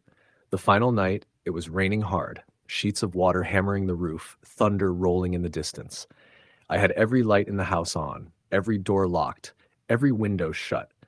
Rex paced the living room, whining low, his eyes darting toward the back door. Around 3 a.m., the power went out. The house was plunged into darkness. And then, from the back door, 3 knocks. Rex lunged at the door, barking, teeth bared. I stumbled backward, my hands shaking so badly I almost dropped the flashlight. The knocks came again, louder this time. And then the voice. Let me in. I don't know what made me do it, some mix of terror and exhaustion maybe, but I stepped toward the door, flashlight beam shaking across the wet glass. And there she was, not outside, inside. Standing in the middle of my kitchen, her pale skin slick with rain, her black eyes locked on mine. Story the end. It was the kind of night that makes you feel like the world has paused, like everything outside the walls of your home has gone still to watch you. I had just moved into a small town in northern Michigan, a place so quiet that the sound of my own footsteps on the wooden floor of my apartment felt deafening. I'd taken the job at the local gas station because I needed work fast and didn't care much about the long, lonely hours. The town was empty at night, streets lit only by dim, flickering streetlights, the occasional car rolling by with its headlights cutting through the darkness. The first week was uneventful, but I noticed that every time I left work, a black sedan would be parked a little way down the street, headlights off, engine idling. At first, I thought it was just coincidence. People parked around the gas station. Maybe someone had errands to run. But night after night, it was the same car, same spot. Sometimes, I'd glance up from my phone to see the silhouette of a man sitting behind the wheel, and he'd be staring directly at me. I told myself it was nothing. Maybe I was imagining things. The long hours, the isolation, it was enough to make anyone paranoid. I started driving a little faster on my way home, checking the rearview mirror obsessively, but the car always stayed behind me, just far enough away to be unnerving, but close enough that I could feel its presence. After 2 weeks, the behavior escalated. One night, as I pulled into my driveway, I saw the car park across the street. The man got out. He didn't rush or sneak.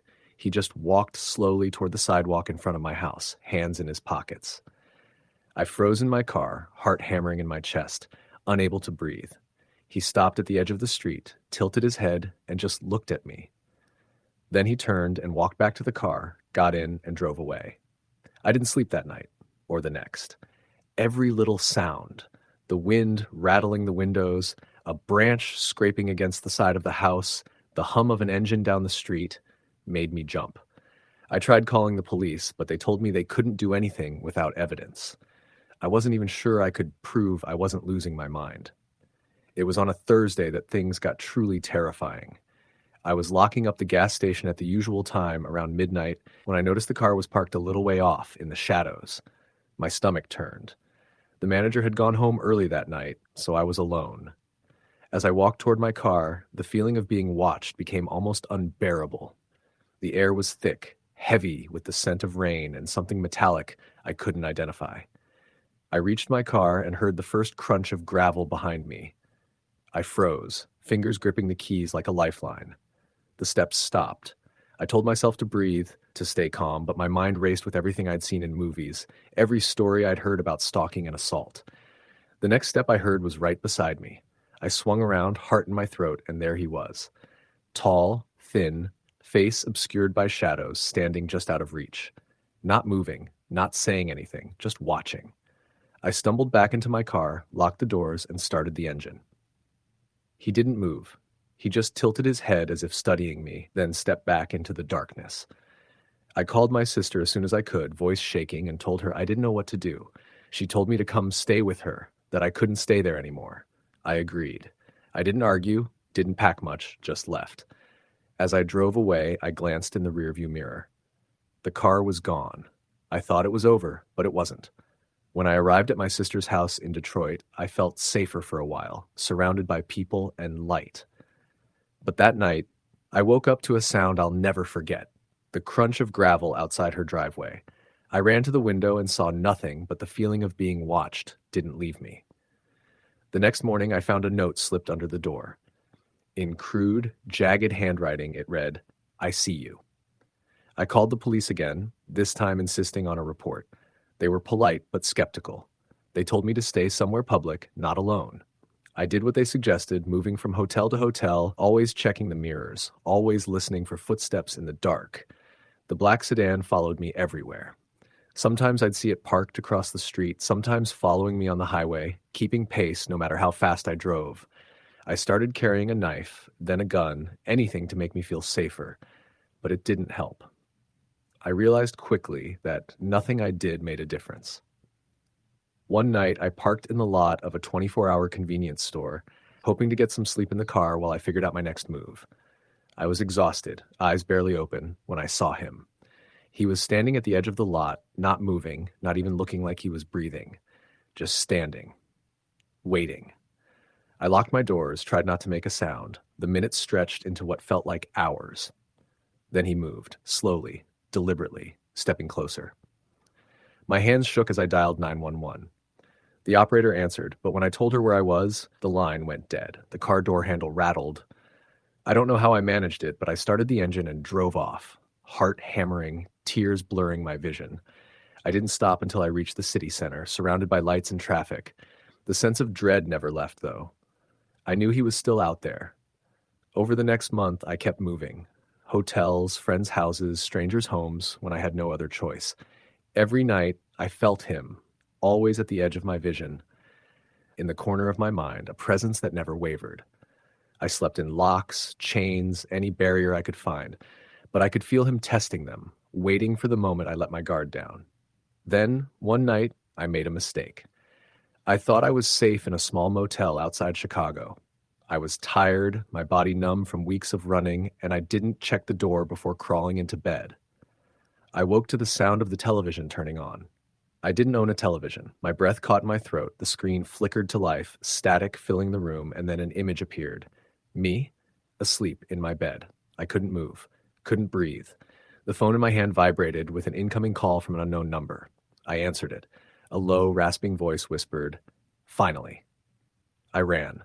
Didn't look back, didn't pack anything, I just ran. I drove for hours, past city limits, past highways and dark country roads, until I couldn't feel the weight of the car behind me anymore. Even now, years later, I can still feel it. Every shadow, every flicker of movement sets my heart racing. I never stayed in one place for long. I don't trust anyone. I sleep with the lights on, doors locked, every exit barricaded. The black sedan never left. It's out there somewhere, still watching, waiting. I know it. I've learned the truth about fear. It isn't the things you see. It's the things that see you, that follow you, that wait patiently for the moment you let your guard down. I don't know how it started or why it chose me. I don't know if it's still following me now, but every night when I close my eyes, I can feel it. The presence that never leaves, the shadow at the edge of the road, the eyes behind the headlights. And I know that someday, if I'm not careful, it will catch me. Story the end. The night had started like any other Friday night. I had just finished a late shift at the diner I worked at in the small town of Mill Creek, Pennsylvania, and the rain was coming down in sheets. The streets were slick, reflecting the neon signs of closed shops and the occasional passing car. I was tired, soaked, and craving nothing more than the warmth of my apartment and the comfort of a hot shower. My car, a beat-up old Honda Civic, had been acting up lately, but I figured I could make it home if I drove carefully.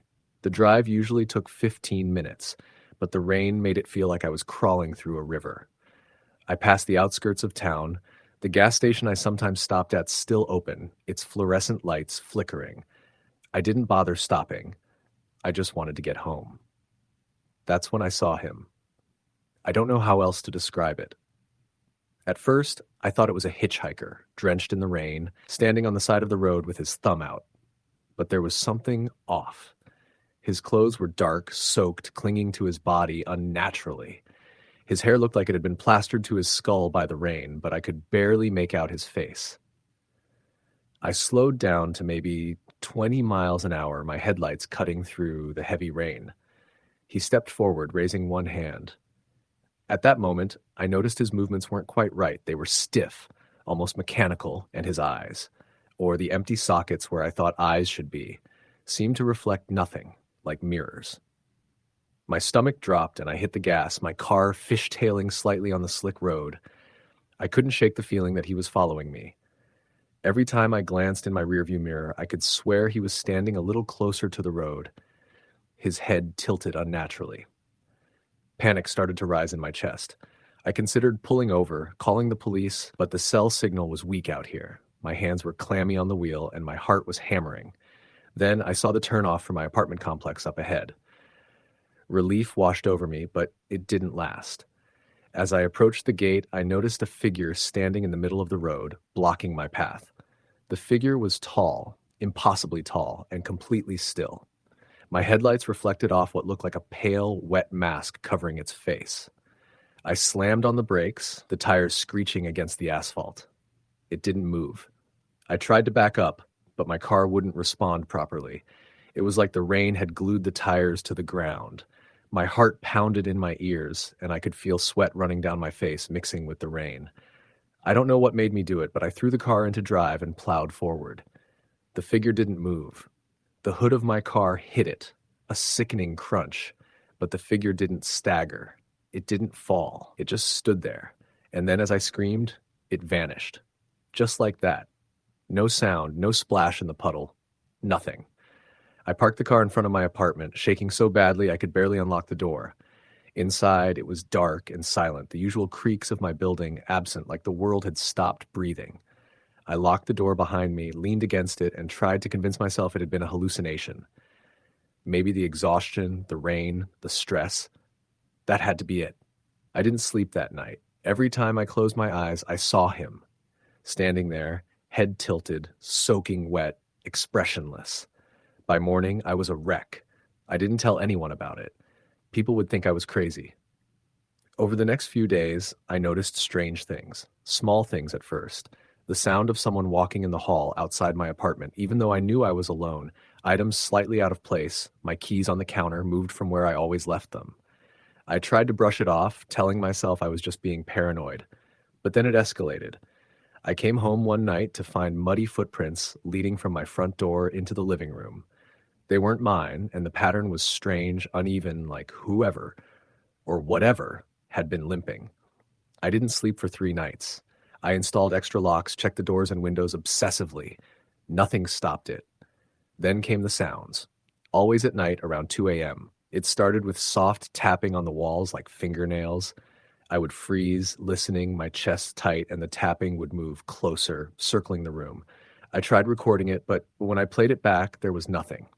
Just silence. One night, I woke to the sound of breathing in my bedroom. It wasn't mine. It was slow, deliberate, wet, like someone had just run through the rain. I reached for my phone, planning to call 911, but my fingers froze on the screen. Across the room in the corner, I saw a shadow detach itself from the wall. The figure was tall, taller than any man, and it leaned forward, its face hidden in darkness. I could feel it watching me. I screamed, bolted for the door, and ran down the hall. My neighbor, Mrs. Reynolds, an elderly woman, opened her door. "What is it?" she asked, alarmed. I couldn't answer. I just shook my head and ran outside into the rain. The police came. They found nothing. No footprints, no evidence, nothing. They said maybe someone had been playing a prank, but I knew that wasn't it. This was different. This wasn't human. The days turned into weeks, and I tried to live normally. I installed cameras, extra locks, even motion sensors. Nothing helped. Every night it would come. Not always the same way, but always. Sometimes in the shadows, sometimes in reflections in the mirror. Always just enough to make me feel it was there. Breathing, watching, waiting. I started noticing other people around town. People I knew, or thought I knew. Sometimes they would stand a little too long in doorways, tilt their heads unnaturally, just staring. I tried to tell myself it was paranoia, but the feeling didn't go away. I began keeping a journal, documenting everything. Footsteps, shadows, reflections, noises. Patterns started to emerge. It wasn't random. It followed me. Wherever I went, it was there. Always. And the closer it got, the more intense the experiences became. One night, I woke up to find my bedroom window open. I live on the third floor. There was no way anyone could have climbed up, but there were muddy footprints on the carpet leading from the window to my bed. I wasn't alone. I moved out temporarily, staying with a friend in another town. For a week, I felt safe. No shadows, no footsteps, no sounds. I started to think maybe it was over. But on the last night of my stay, I woke to the sound of tapping on the window. Soft, deliberate, wet. I looked out into the darkness, no one there.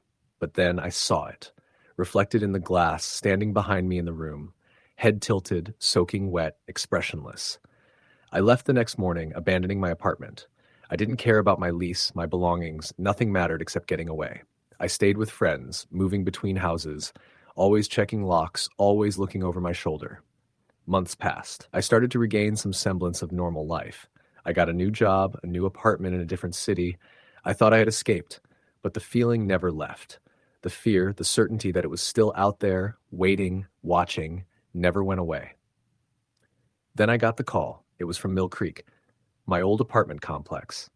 "We found this in the lobby," the voice said. My stomach dropped. A box. I went to retrieve it. Inside was my journal, soaked, pages sticking together, covered in mud and water. The last entry, the one I had written just before leaving, was different. The ink had run, but I could make out the words, "It knows where I am. It always knows. It will find me." I left the box on the curb and walked away. I haven't gone back to Mill Creek. I haven't looked in mirrors at night. I keep my windows closed. But sometimes when I'm alone, I feel it, standing in the corner, just watching. And I know, no matter how far I go, no matter what I do, it's still out there, waiting. I've read accounts online of people seeing figures like this, but no one ever confirms it. They dismiss it as mental illness, sleep paralysis, or exaggeration. But I know the truth. I have seen it. I have felt it. And the worst part? It's patient. It doesn't need to scare me immediately. It just waits. Knows I can't hide forever. A week ago, I woke up to my phone buzzing. A message from an unknown number. No words, just a picture. A blurry figure standing at the end of a dark street. Wet, head tilted, watching. I deleted the message, but I couldn't stop staring at the screen. My hands shook for hours. I know where it is now. It's closer. I don't know how long I can run, how long I can hide. Every shadow, every reflection could be it. Every stranger on the street might tilt their head just right, just like it. I hear it sometimes at night. Soft footsteps, wet, deliberate, waiting. I have friends now, but I don't tell them everything. They would think I'm insane, but I know the truth. And if anyone is reading this, if you feel like something is following you, like a shadow in the corner of your eye, trust me. Don't ignore it. It doesn't forget. It doesn't get tired. And one day, no matter how far you run, it will be there, watching. I keep my lights on. I check every lock 3 times. I sleep with one eye open. I know it can't touch me yet, not completely, but I can feel it, always. And sometimes when I blink, I see its reflection in the mirror. Head tilted, soaking wet, expressionless, just standing there, waiting. I don't know how this will end. I don't know if it ever will, but I know one thing for certain. It's real, and it's coming. Story the end. It started on a Tuesday night. I was working the late shift at a convenience store on the outskirts of town, the kind of place that stays open 24 hours, buzzing with flickering fluorescent lights and the faint smell of coffee mixed with old cigarette smoke. I liked the quiet nights because they were easy, mostly just restocking shelves, cleaning counters, and ringing up a stray customer here or there. That Tuesday, though, felt different. It wasn't anything I could put my finger on immediately. The air outside was heavy, humid, like the storm from earlier in the day hadn't left at all. The parking lot was empty, except for my car and a single black SUV parked at the far end. The lights on the street outside flickered occasionally, giving the lot an uneven, pulsing glow. Around midnight, a man walked in. He was tall, lanky, wearing a dark hoodie pulled up over his head, jeans damp from the rain. At first, I didn't think much of him. Late-night customers weren't unusual. But something about the way he moved, slow, deliberate, too quiet, set off a warning in the back of my mind.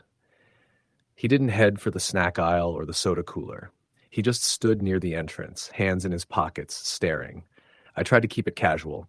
"Can I help you find something?" I asked. He didn't answer immediately. When he finally spoke, his voice was low, almost a whisper, and it didn't match the shape of his mouth. It was hollow, echoing slightly, like it came from far away. "Just looking," he said. I nodded and went back to the counter, but my eyes kept flicking to him. He didn't move for the next 10 minutes, just watched. Every now and then I caught him glancing toward the cameras, then back at the door. I started to feel uneasy, the way you do when you know something is off but can't explain why. I tried to convince myself he was just another weirdo. Maybe he was drunk. Maybe he was waiting for a ride. I didn't see him again until the very end of my shift. I was locking the doors, ready to leave, when I looked back and saw him standing outside through the glass, just a few feet from the entrance. His hoodie was drenched, clinging to him like skin, but he didn't move, didn't blink. Just stood there. I froze. Then, suddenly, he lifted one hand and pressed it against the glass, slowly, methodically. I grabbed my keys and walked briskly to my car, heart hammering, every instinct screaming at me to drive away. The SUV that had been parked at the far end of the lot was gone. I didn't see anyone else on the street. It was just me, the empty lot, and that figure pressed against the glass. I drove home, taking every lighted street, windows up, doors locked, but I couldn't shake the feeling that someone was following me. Every so often, I thought I saw a shadow in the rearview mirror, but when I glanced, nothing was there. At home, I locked every door and window, checked cameras I had set up around the house, but they all showed nothing. I tried to sleep, but every creak of the old house, every gust of wind against the siding, felt like someone moving just outside. Over the next few nights, things escalated. I started seeing shadows out of the corner of my eye, reflections in the windows that disappeared when I turned toward them. The knocking started around 2 a.m., 3 sharp raps on the door, always in the same rhythm. At first, I told myself it was kids, pranksters, or maybe the wind. But the knocking always came at the same time, and sometimes I could swear I heard whispering underneath it. "You saw me," the voice would say, soft and patient, almost mocking. I started leaving my lights on all night, sitting in my living room with a baseball bat, watching the front window. My dog, Rex, who had never been particularly skittish, stayed close, growling low whenever the wind rattled the siding or the trees swayed outside. One night, I went to the store for coffee. I had to get out of the house. On my way back, driving past that same stretch of road where I'd first seen the man outside the convenience store, I caught movement on the shoulder. I slammed on the brakes. There he was. That same lanky figure standing perfectly still in the dark. Black hoodie soaked with rain, head tilted slightly, watching me as I passed. I tried to drive past him. I tried to ignore him. But when I looked in the rearview mirror, he was running. No, not running. Floating, almost gliding along the shoulder, keeping pace with my car. I hit the accelerator, tires skidding on the wet asphalt, but no matter how fast I went, he stayed beside me, eyes fixed on mine through the rearview mirror. I don't remember the rest of that drive clearly. It's a blur of rain, headlights, and adrenaline. When I finally pulled into my driveway, heart racing and hands trembling, he was gone. But that night, I couldn't sleep. And the next day, I found scratches along the inside of my front door, jagged and deep, as if someone or something had tried to claw its way in. Over the following weeks, it got worse. The knocking became pounding. The whispers became voices. I would wake up to the sound of footsteps pacing the house at night, sometimes upstairs, sometimes right outside my bedroom door. Every camera I set up was mysteriously offline during those hours. Every motion sensor showed nothing. But Rex knew. He knew. One night I woke to my bedroom window sliding open. Not a creak, not a sound of glass breaking, just silently, as if the window knew I was asleep and chose to open itself. I froze under my covers, listening. Rex started barking frantically, low and feral, and I could hear it, the soft, deliberate footsteps on the floorboards just outside my bedroom. Then came the whisper, right at my ear. "You can't hide." I bolted upright, bat swinging, lights blazing. Nothing. Just the empty room, the window closed again, Rex trembling at my feet. The next morning I went to work, trying to act normal, trying to convince myself it was a nightmare brought on by stress and exhaustion. But my coworkers noticed. They asked if I was sick, if I'd been drinking. I didn't answer. I couldn't. I just sat at my station, scanning boxes, heart still pounding, eyes constantly flicking toward the entrance.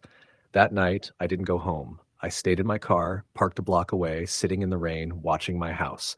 Around midnight, I saw him, At the edge of the yard, standing in the shadows, head tilted, arms at his sides, I didn't blink. I didn't breathe.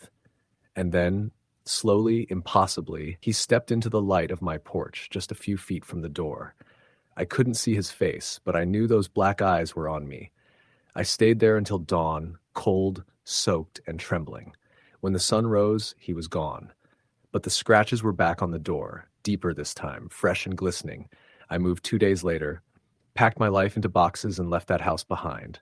Even now, months later, I have nightmares. Shadows in the corner of my bedroom, the sound of knocking, that whispering voice repeating over and over, "You saw me." I don't know what he wanted. I don't know why he followed me. I just know I saw him, and now I can't forget. Story the end. It started the night I took the shortcut through the woods. I was driving back home from my late shift at the diner, a route I'd never taken before, but had decided on because the GPS insisted it would save me 15 minutes. It was late October, the trees lining the road skeletal and bare, their branches clawing at the dim streetlights that struggled to illuminate the asphalt.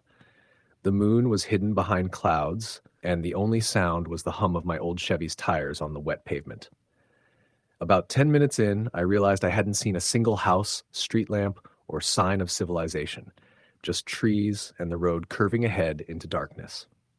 I reached for my phone to check the GPS again, and that's when I saw it. A figure, standing perfectly still at the side of the road, barely visible in the shadow of the woods. My heart started pounding. I slowed the car, rationalizing that it was probably a hiker, someone out for a late-night walk. But the figure didn't move. Not when I slowed down. Not when I honked. Just stood there, facing me. I could tell it was tall, unnaturally tall, its silhouette thin but rigid. I wanted to drive past, but my instincts screamed at me to stop and keep my distance. I floored the accelerator, my tires skidding slightly on the damp asphalt. The figure didn't move as I passed. I glanced in the rearview mirror and froze. It was walking. Slowly, almost gliding, it followed me. Panic set in. I knew I should turn around, head back to the main road, but every turn I took seemed to only prolong the distance before I saw it again. I called 911, my hands shaking so badly I could barely hold the phone. The dispatcher's voice was calm, almost too calm, telling me to stay on the line, to keep driving. I screamed that something was following me, that a person or something was in the woods, following my car. She told me to stay calm, to head toward the nearest town. But the GPS showed nothing but a blank road stretching into the void. Minutes passed, though it felt like hours.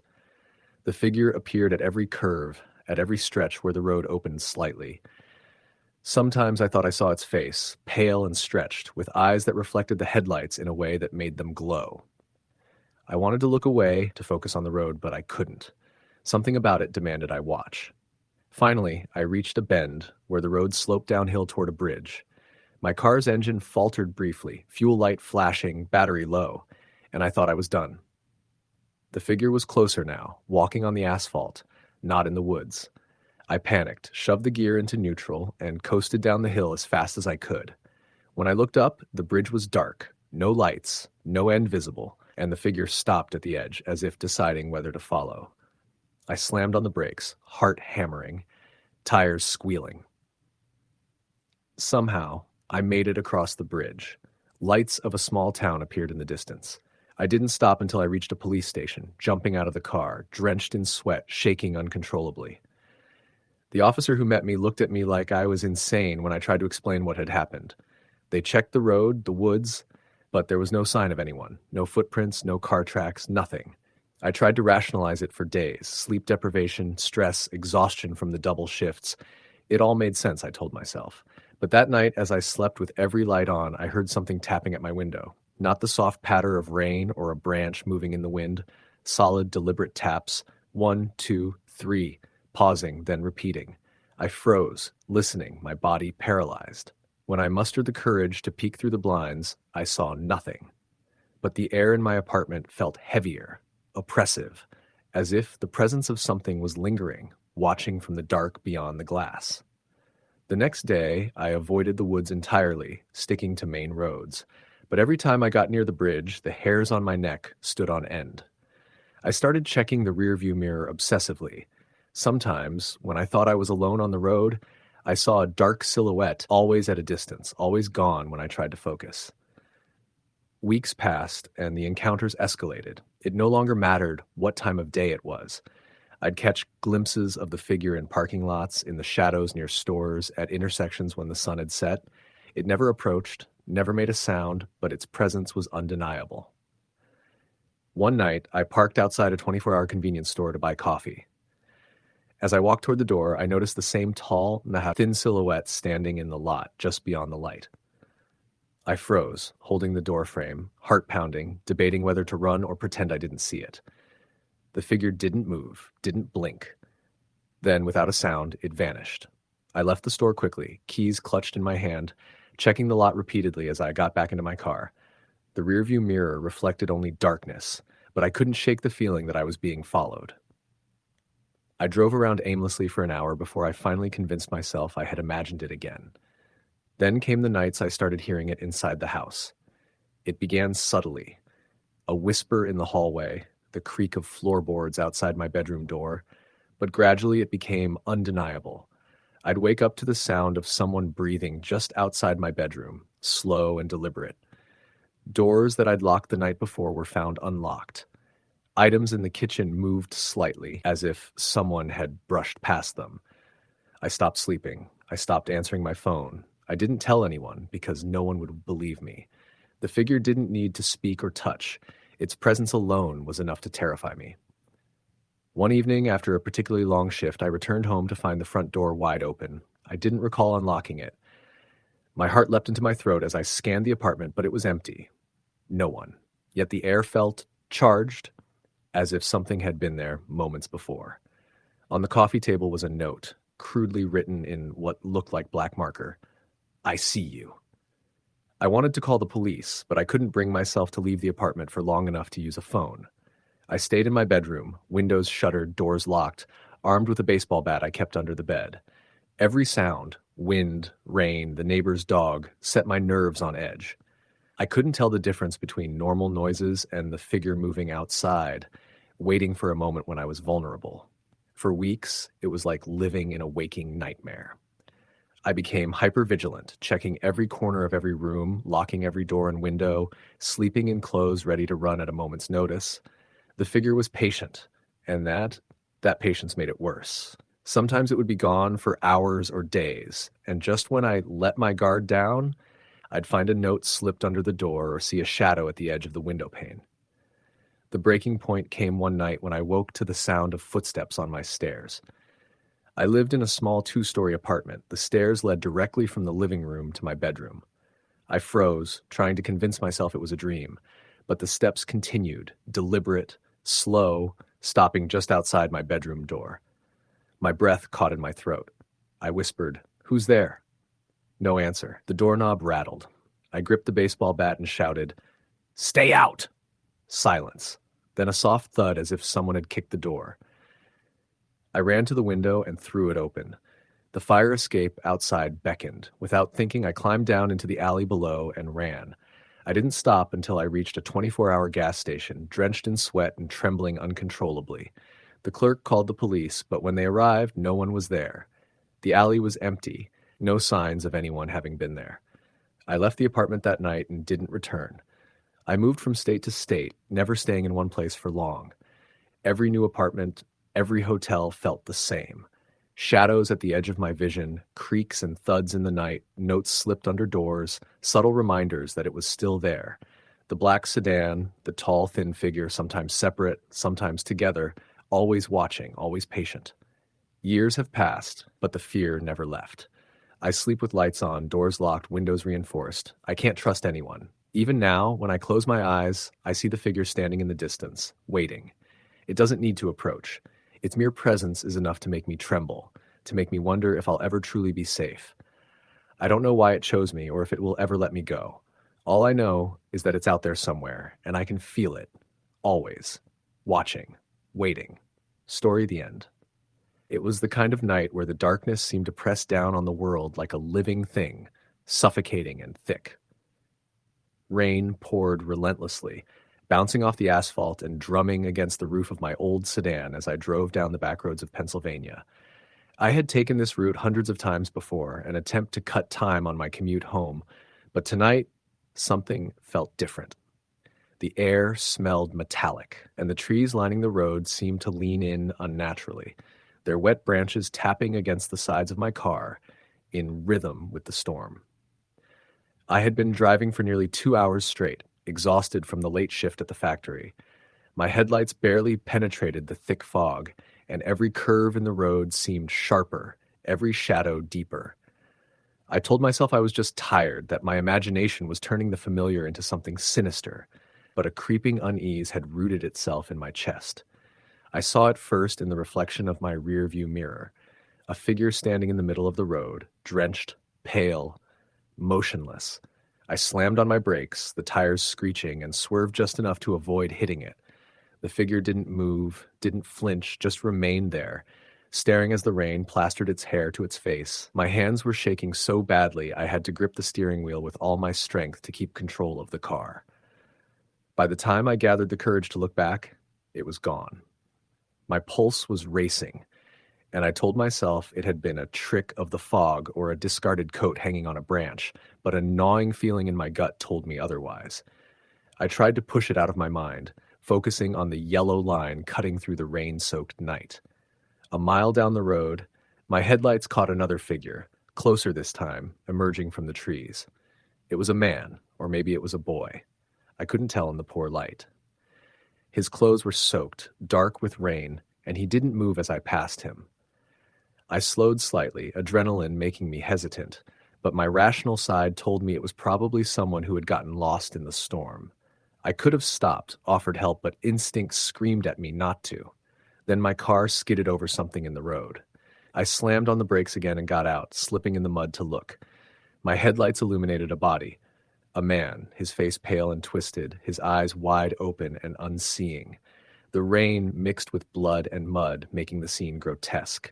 My stomach turned, and I almost vomited. My first thought was to call 911, but my phone was dead. I must have left it on the charger before leaving work. I debated running, getting back into the car and driving straight to the nearest gas station, but I couldn't shake the feeling that someone or something was watching me. The trees swayed in the wind, shadows flickering like specters, and then I heard it. A low, wet, scraping sound from the ditch beside the road. I froze, every instinct screaming at me to leave. Slowly, I turned my head toward the sound. A hand shot up from the mud, pale and clawed, and grabbed the edge of the ditch. Then a head emerged, and I saw the eyes. Glazed over, unblinking, but focused entirely on me. The thing, it wasn't human. Its face was elongated, mouth slack and dripping with rainwater mixed with dirt. I stumbled backward, tripping over my own feet, and ran to the car, fumbling with the keys as the creature crawled out of the ditch. The moment I started the engine, headlights piercing the fog, I saw more of them, emerging from the trees, from the roadside ditches, bodies twisted in impossible angles, eyes fixed on me. They didn't run. They didn't chase. They just moved slowly, inexorably, toward the road. My foot slammed on the accelerator, and I fishtailed through the rain, the car nearly losing traction on the slick asphalt. I called 911 as soon as I hit the main highway, voice shaking, words tumbling over each other. The operator was calm, professional, but I could hear the skepticism in her voice as I described the creatures, the bodies, the eyes. "Sir, are you sure you're not just seeing things?" she asked. I wanted to scream at her to insist I wasn't imagining this, but I was shaking so badly I couldn't form words. I took the next exit and pulled into a truck stop, lights blazing, hoping to find other people. The parking lot was empty, eerily so, save for a few abandoned vehicles. I ran inside, dripping rainwater across the linoleum floor. The fluorescent lights flickered, humming in the silence. Behind the counter was an old man, probably in his 70s, reading a newspaper. "Call the police," I demanded, my voice high-pitched and frantic. "There's something out there. Something not human. Bodies on the road, creatures." He looked up slowly, calm, too calm. "You shouldn't be out there tonight," he said, voice low. "They come out when it rains like this. People disappear all the time in the back roads, but you got lucky to find your way here." "Lucky?" I echoed, my stomach dropping. "Lucky? What the hell are you talking about? There are things out there. Things that shouldn't exist." He didn't respond, just went back to his newspaper. I realized then that there was no phone behind the counter, no register, nothing. Just the old man, the humming lights, and the empty shelves. Panicking, I ran to my car, checked the tires and engine, and got back on the road, taking the highway as far as I could. Every mile felt like a mile from hell. Rain lashing against the windshield, fog thickening, and shadows in the trees moving just beyond visibility. I wanted to scream. I wanted to stop, but I couldn't. Every time I slowed, I imagined the creatures emerging, crawling onto the road, watching, waiting. Hours later, I finally reached the outskirts of a town, lights glowing faintly through the fog. I pulled into a gas station, this one legitimate, and finally made the call to the police. They sent someone out immediately, but when I led them back to the site on the back road, there was nothing.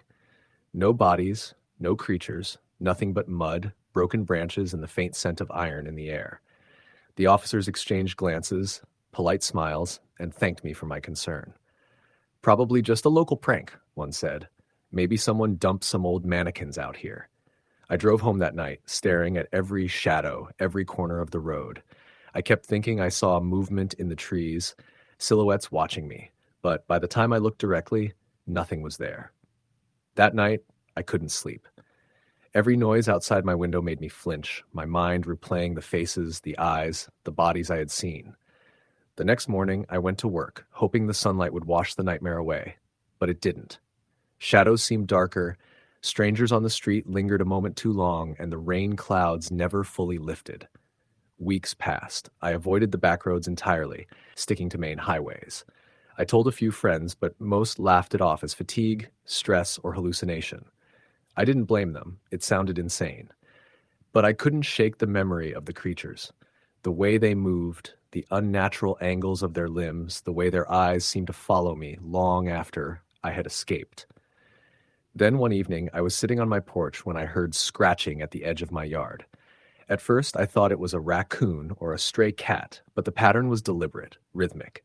I stood, peering into the darkness, heart hammering. And there, just at the edge of the yard, standing perfectly still despite the rain, was a figure. Pale, wet, eyes fixed on me. I bolted inside, locked every door, turned on every light. I called 911.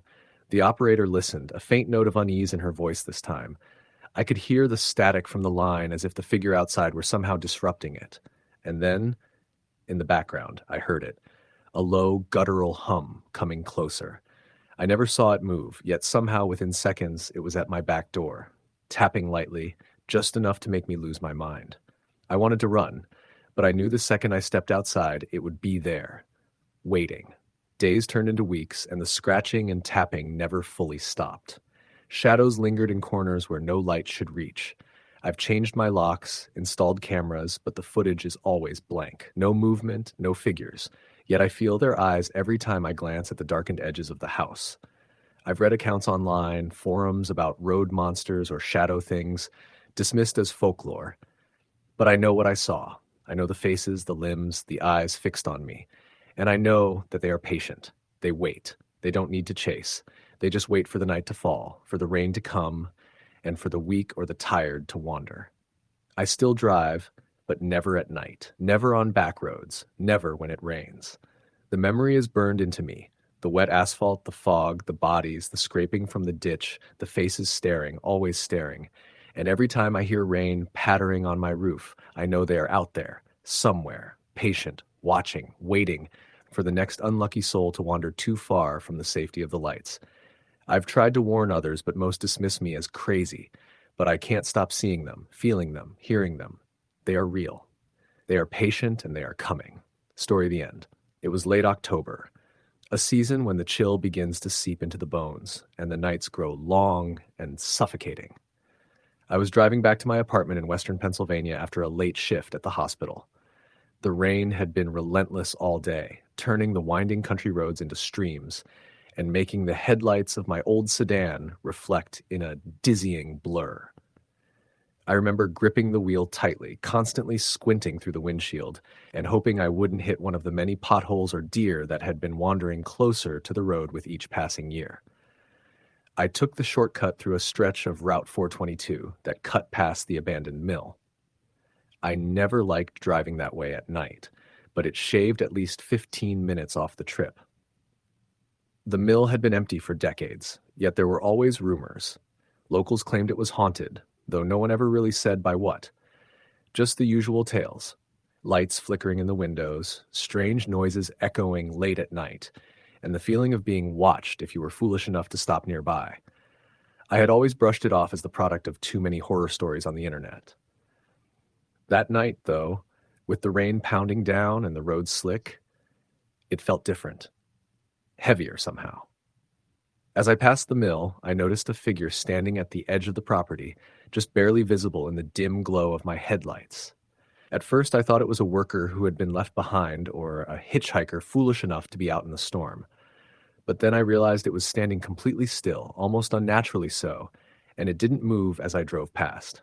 My stomach turned. The figure was thin, maybe male, wearing dark clothing, and its face was obscured by the shadows of the rain and the night. I blinked, and when I looked again, it was gone. Shaking off the unease, I sped up, trying to put distance between myself and that spot. About 10 minutes later, I noticed something odd in my rearview mirror. A car, a beat-up black sedan, was following me. Not too close, but enough that I could see it had its lights off. At first, I assumed it was another driver caught in the storm, trying to avoid the rain.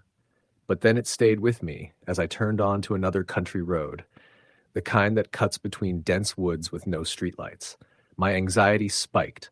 I considered pulling over at a gas station up ahead, but the nearest one was at least 15 minutes back. I tried to rationalize. Maybe the driver was just taking the same route. Maybe they were lost. Maybe it was nothing. But every instinct in my body screamed otherwise.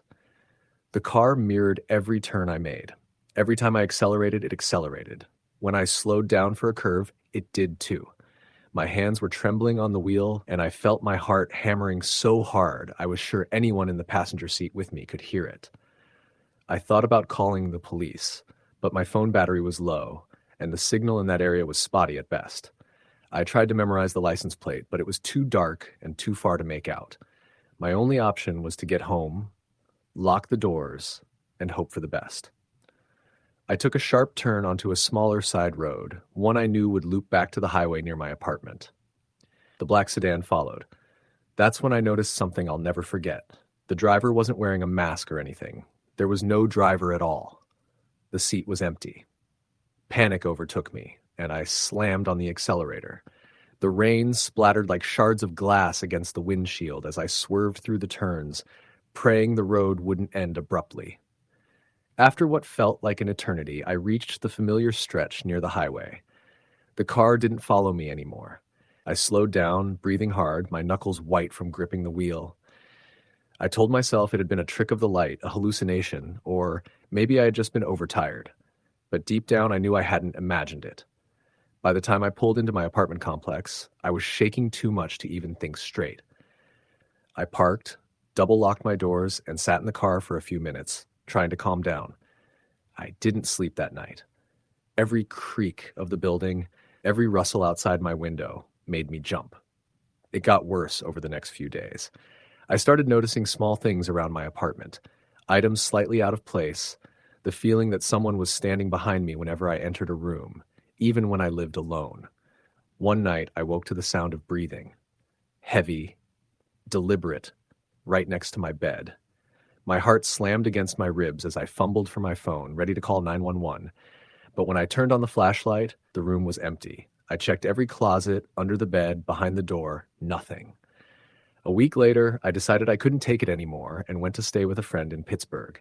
I told myself a change of scenery would help. For the first few nights, I slept soundly. But then, on the third night, I got a text from an unknown number. "Nice place you got here." I froze.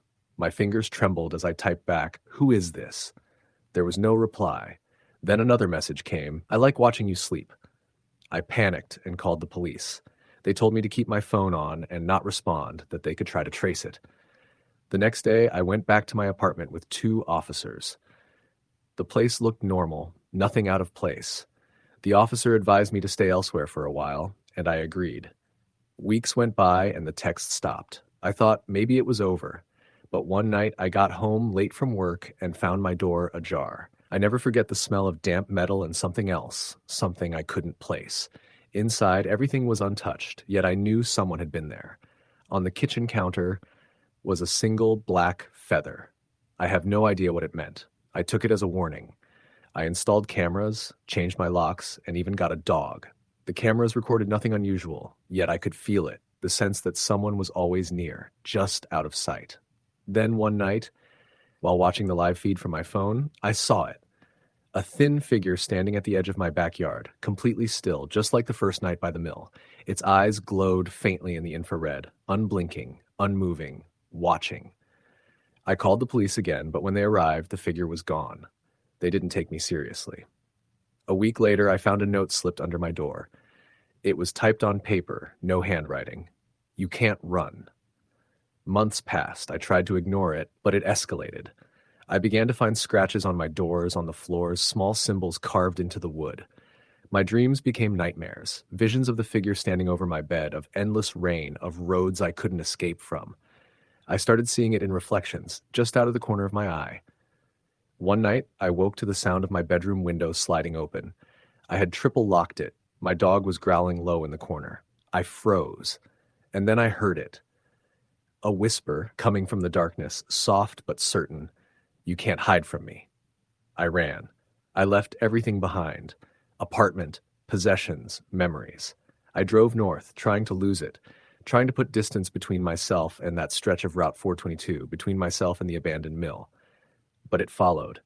The messages came on my new phone. The symbols appeared in new places. Once I woke to find my steering wheel carved with the same black feather wedged deep into the leather. I've tried therapy, tried rational explanations. Nothing explains the feeling of being hunted, the suffocating dread that fills my chest whenever I hear a car behind me, see a shadow in the rain, or wake to a whisper I can't identify. I've moved 3 times in the last year, but it always finds me. Always. The other night, I was driving through a familiar stretch of back roads in Maine, thinking maybe the distance would protect me. It had been raining, just a drizzle this time, but the roads were slick. My headlights caught something up ahead. A figure. Thin, dark, waiting at the side of the road. I slammed on the brakes, but there was nowhere to go. The figure didn't move. It raised a hand. And in that moment, I understood something I had never wanted to admit. It wasn't a person. It wasn't human. And it wasn't bound by roads, cars, or miles. It smiled. And I realized with a cold certainty that will never leave me, that no matter where I go, it will follow. Watching, waiting, patient, story the end. It was late October when I first realized something was wrong at the old farmhouse I had rented outside of a small town in upstate New York. I had driven all day from Boston, the sun already gone, leaving a heavy orange glow across the horizon as I navigated the winding back roads that twisted through dense forests. I wasn't exactly looking for isolation, but the house was cheap, far from the city, and the owner insisted it had character. That word would haunt me in ways I never imagined. The house was massive, older than anything I'd ever lived in. Wooden siding, paint peeling from years of neglect, and a front porch that creaked under even the lightest step. The air smelled damp, like earth and wood rot, and the windows were thick with grime. When I opened the door, it groaned on its hinges in protest, and the inside smelled musty, like it hadn't been lived in for years. Dust motes floated in the sharp beams of my flashlight as I moved through the foyer, dragging my bags behind me. It felt like the house was watching, even as empty as it was. I unpacked quickly, trying to ignore the way the floorboards seemed to moan under my weight. I chalked it up to old wood, but there was a rhythm to the creaks that didn't match my steps. After eating a cold sandwich, I settled into a worn armchair in the living room, trying to convince myself this was a good idea. The farmhouse sat on a hill surrounded by trees that pressed close, their branches tapping against the windows when the wind picked up. It was quiet, almost eerily so, except for the occasional rustle outside. That first night, I had trouble sleeping. Every creak and groan of the house made my stomach knot. Around 2 a.m., I was woken by a sound, soft at first, like whispering, but as I strained to listen, it turned into something else. Footsteps, deliberate and heavy, walking across the floor above me. I lived alone, and the house had been empty for weeks. I froze, holding my breath, straining to hear. Then it stopped. I convinced myself it was a raccoon, or maybe the old house settling. Eventually, exhaustion won, and I slept fitfully, dreams full of shadowy figures and murmurs I couldn't understand. Over the next few days, the feeling of being watched grew. Objects weren't in the places I left them, though I was careful to remember where I set everything. The kitchen knife was always on the counter, but one morning it was on the table. The mail I hadn't yet opened would sometimes be lying in the living room.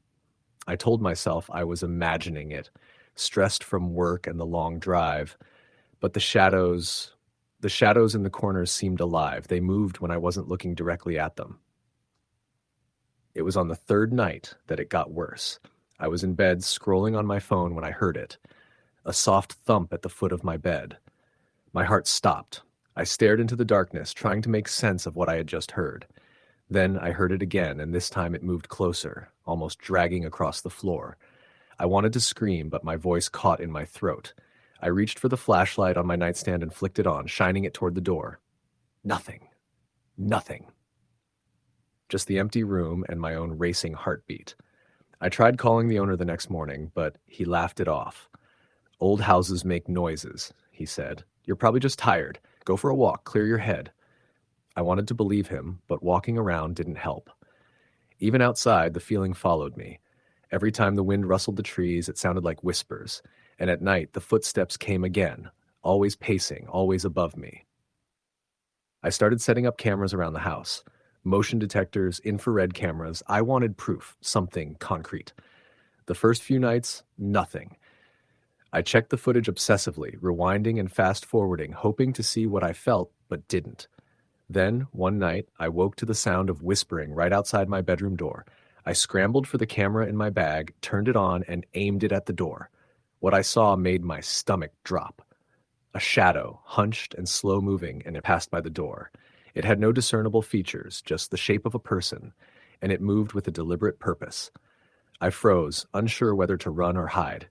It stayed there for minutes, just beyond the frame, whispering. Then it vanished.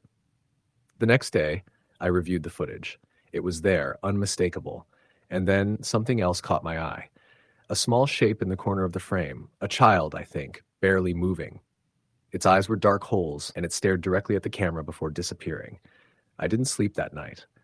I sat in the living room, flashlight in hand, watching the stairs. Every creak of the floor made me flinch. Around 3 a.m., the whispering started again. This time it was coming from the staircase, slow and deliberate. "Leave now," it hissed in a voice I couldn't recognize but somehow knew. I didn't leave. I couldn't. Something had me frozen, paralyzed with fear and curiosity all at once. Over the next few nights, the activity escalated. Doors slammed on their own. Windows would open slightly, even though I had locked them. Objects flew across the room. Papers, books, even a chair once. I started hearing footsteps outside my window at night, circling the house, stopping whenever I approached the glass, and always the whispers, always saying things I couldn't make sense of at first. Eventually, I realized they were warnings, though whether from a person or something else, I couldn't tell. One night, I heard a loud crash from the kitchen. Heart pounding, I grabbed a baseball bat and crept downstairs. The door to the pantry was open. Inside, something was moving, something fast. I swung the bat and hit air. I stepped in, shaking, and saw them. Handprints pressed deep into the flour and sugar on the shelves. Not small handprints, but elongated, distorted, grotesque. I backed away slowly. The whispers were louder now, almost shouting in a language I didn't understand. I ran back upstairs and barricaded myself in my room. I couldn't leave the house without seeing something worse. I didn't want to leave because something was holding me here. I started sleeping with my lights on, keeping my phone in hand, recording audio and video constantly. And that's when I noticed the patterns. The shadows moved in circles, pacing, as if trapped, but sometimes one would break the circle and approach me. The voices began calling my name, softly at first, then louder, almost desperate. "You shouldn't be here. Leave." Every time I heard it, my body froze, paralyzed by fear, yet compelled to listen. One night, I woke to find the shadow standing in my doorway, taller than before, stretching unnaturally, its form flickering like a broken signal. I couldn't scream. My body wouldn't obey me. Then, I saw it clearly. The child. Not a shadow this time. A little girl, pale and thin, with dark, empty eyes that reflected nothing. She stood in the hallway staring at me. I wanted to run, but my feet felt like they were cemented. She whispered, "He's here," and pointed past me. I turned, slowly, and that's when I saw the figure I'd felt before. Not fully human, not fully shadow. Its shape shifted constantly, like smoke trying to imitate a person. It hovered over the stairs, watching me. And then, with a speed that defied physics, it was at the foot of my bed. I don't remember what happened next, only that I woke outside on the lawn, bleeding and disoriented. The house behind me was quiet. The sun was just rising. I didn't go back inside. I left all my belongings and drove without stopping, not even to sleep.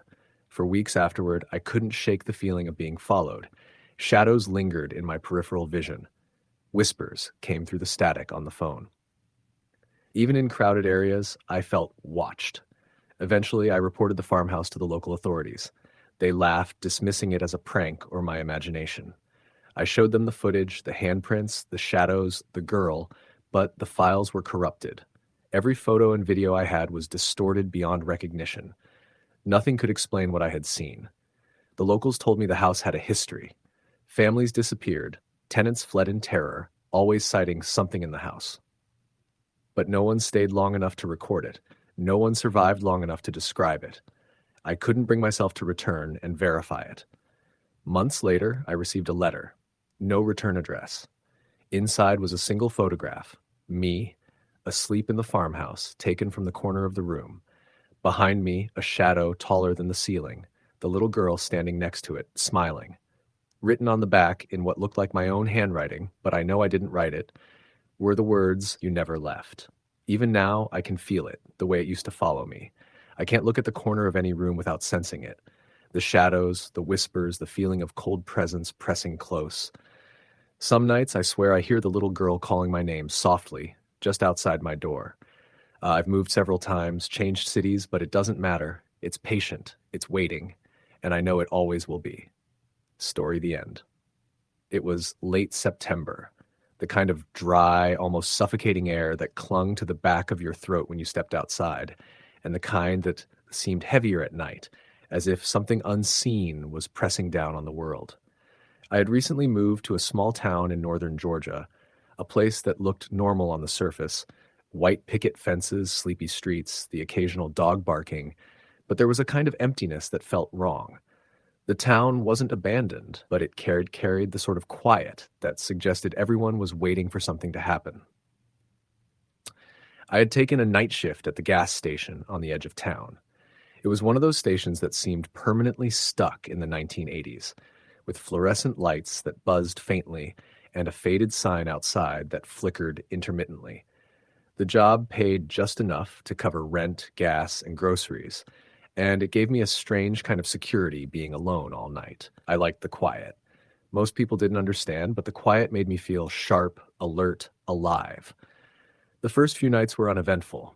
Customers came and went: tired truckers, locals on their way home, the occasional teenager looking for candy or cigarettes. But there was something about the building itself, a faint draft in certain corners that felt like more than just cold air from the night. Sometimes I could swear I heard soft footsteps echoing behind the shelves when I was sure no one else was in the store. At first, I brushed it off. Old buildings creak, old floors settle, nothing more. It started with the phones. The gas station had a single payphone by the door, one of those old rotary models, and occasionally it would ring. I never answered it because there was never anyone on the other end, just static. At first, it happened maybe once or twice a week, but by the third week, the ringing became more frequent. It would happen in the middle of my shift, sometimes while I was stocking shelves or wiping down the counter, and I would hear it behind me, clear as day, even though I hadn't touched the phone. Then came the voices, soft, almost whispering, coming from the storage room at the back of the station. I tried to tell myself it was my imagination, that the building's old pipes and ventilation made noises that sounded like words, but the whispers were never random.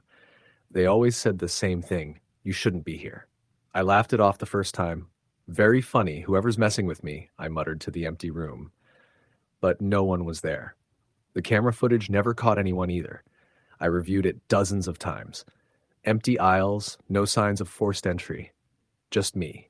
It was around midnight one Friday when it escalated. A man walked in, which was unusual. Most people came before 11. He was thin, with a gray hoodie pulled tight over his head, hands shoved into his pockets. I didn't recognize him from the town. He just stood there, staring at the candy shelf, not moving for what felt like an eternity. I tried to greet him, but he didn't respond. The fluorescent lights flickered once, twice, then stabilized. "Can I help you?" I asked finally. No answer. I started to feel uneasy. There was something off about him, the way he didn't blink, the way his presence seemed to make the shadows stretch longer across the store. I reached for the phone behind the counter, thinking I might call the police if he didn't move, but as I did, he turned slowly. His head tilted at an impossible angle, almost like a doll's, and I could see his eyes. They were completely black. Not brown, not dark green.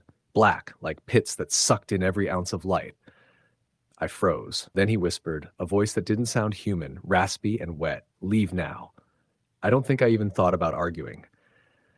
I grabbed the phone, dialing 911 with trembling hands, but the line was dead. Every line in the building was dead. The man took a step forward, and that's when I noticed it. He didn't walk. He glided, barely making a sound. I stumbled back, tripping over a floor mat, and he stopped just inches from me. The smell hit me then, something metallic and rotting. My stomach turned, and then, just as suddenly as it had started, he vanished. I checked every corner of the store, the storage room, even outside. Nothing. Not a trace. The cold draft hit me again, but this time it carried with it the faintest whisper. "You can't leave." After that night, I didn't sleep well. Every sound made me jump. Every shadow seemed to stretch closer than it should. I started noticing things missing from the store, small items, mostly candy or snacks. At first, I thought maybe I was losing track, but the security footage never showed anyone taking them. One night, around 3 a.m., the air in the store became thick, almost sticky. The lights dimmed, and I felt my skin crawl like hundreds of tiny insects were crawling beneath it. The whispers were louder now, coming from every corner, every shadow. "You shouldn't be here. Leave now. You can't leave." I backed into the office, locking the door behind me. My phone finally had signal again, and I called my best friend, Mark, who lived in the next town over. I tried to explain, but I couldn't stop shaking. He laughed nervously at first, thinking I was stressed from the night shift, but then I described the man, the black eyes, the way he moved, and the way the whispers sounded. There was silence on the other end. Then he said, "Get out. Get out now. Don't try to prove anything. Just leave." I didn't understand why he was so serious until later. That night, I left the station, drove straight to Mark's house, and didn't go back for 2 days. When I finally did, the place was different. The front door had scratches, deep ones, like claws had tried to tear through. Every window had condensation on the inside, but it was shaped like handprints. The shelves I had stocked were disheveled, candy scattered like it had been thrown. The security footage from that night had nothing. Nothing at all. The cameras had just gone black for 3 hours straight, then turned back on as if nothing had happened. I thought I was done. I thought leaving town for a few days would break it. But when I returned to work, I noticed something new. On the floor behind the counter, written in what looked like dust, were the words, "We know." I quit the job that day. I couldn't handle it anymore. But the thing is, even now, years later, I still feel it. Shadows moving just out of sight, whispers when I'm alone in the dark. I moved across the country, tried to start fresh, but the feeling follows. Like it knows where I am. Sometimes I wake up in the middle of the night and hear it. Not a voice, just a presence. Heavy, suffocating, always watching. And sometimes, if I'm quiet enough, I swear I hear it whispering, "You shouldn't be here. Leave now. You can't leave." I never told anyone else about the man with the black eyes. People would call me crazy, and maybe I am. But I know what I saw. I know what I felt. And I know that wherever I am, it's still out there, waiting, watching, patient. I try to distract myself during the day, work, errands, friends, anything. But night is the worst. Night brings the silence, and silence brings it closer. Every time I'm alone in my apartment, I check the windows, the locks, even the vents. I hear things sometimes. Soft knocks, the brushing of fabric across the floor, a whisper that seems just outside my door. It's been 5 years since that first night at the gas station. I moved from Georgia to Oregon, thinking the distance would matter. that maybe whatever haunted that place wouldn't follow. I was wrong. The first night I was alone in my new apartment, I heard the same whispers. It starts quiet, almost indistinguishable from the wind, then a little louder, almost pleading, and then it's there. The presence, heavy and suffocating, standing behind me even when no one is there. I've checked the doors, the windows, the vents, nothing. But I feel it. Always. I tried to capture it once on camera. I set up a DSLR in the corner of the living room, pointed at the space where I felt it most. When I reviewed the footage, my stomach dropped. For hours, nothing. Then at 3:17 a.m., the camera captured a shadow moving across the floor. Not like a person walking, like something sliding, low and smooth, impossibly fast.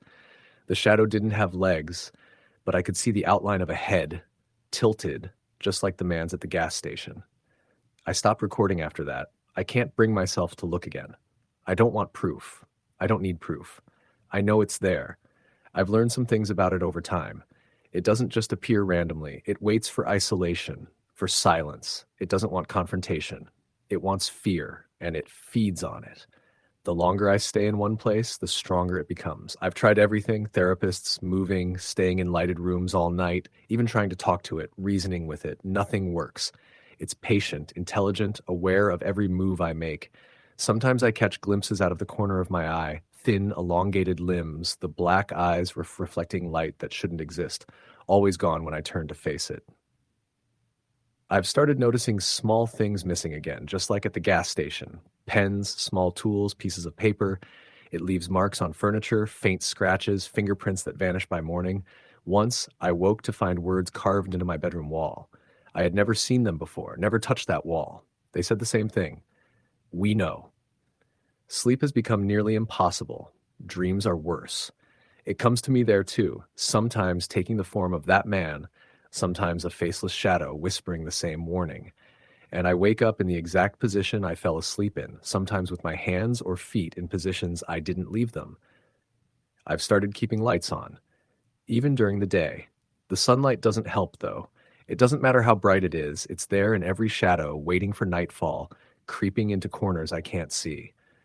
I've considered moving again, but I know it will follow. Distance doesn't matter. Awareness does. And I can't ever stop being aware. I think that's the point. It wants me constantly on edge, constantly afraid. And it has succeeded. I can feel it now as I write this, in the small dark of my apartment, just behind my chair. I haven't turned around. I won't. Not yet, but I know it's there, watching, waiting. It will never leave me.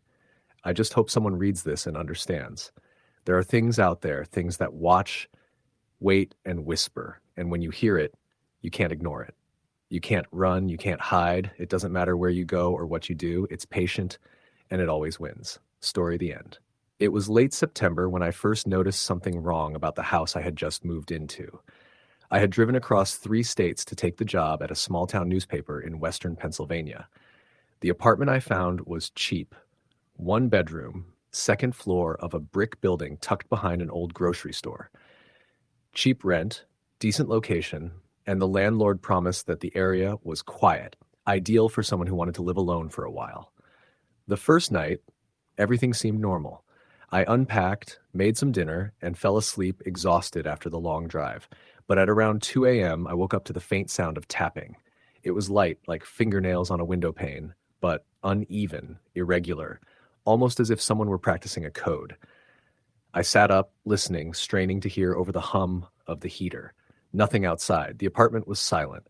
I chalked it up to fatigue, maybe the old building settling. The next day was busy at work, but the tapping returned the following night, louder this time, more deliberate. I stayed awake, waiting for the sound to reveal itself, but it stopped as suddenly as it had started.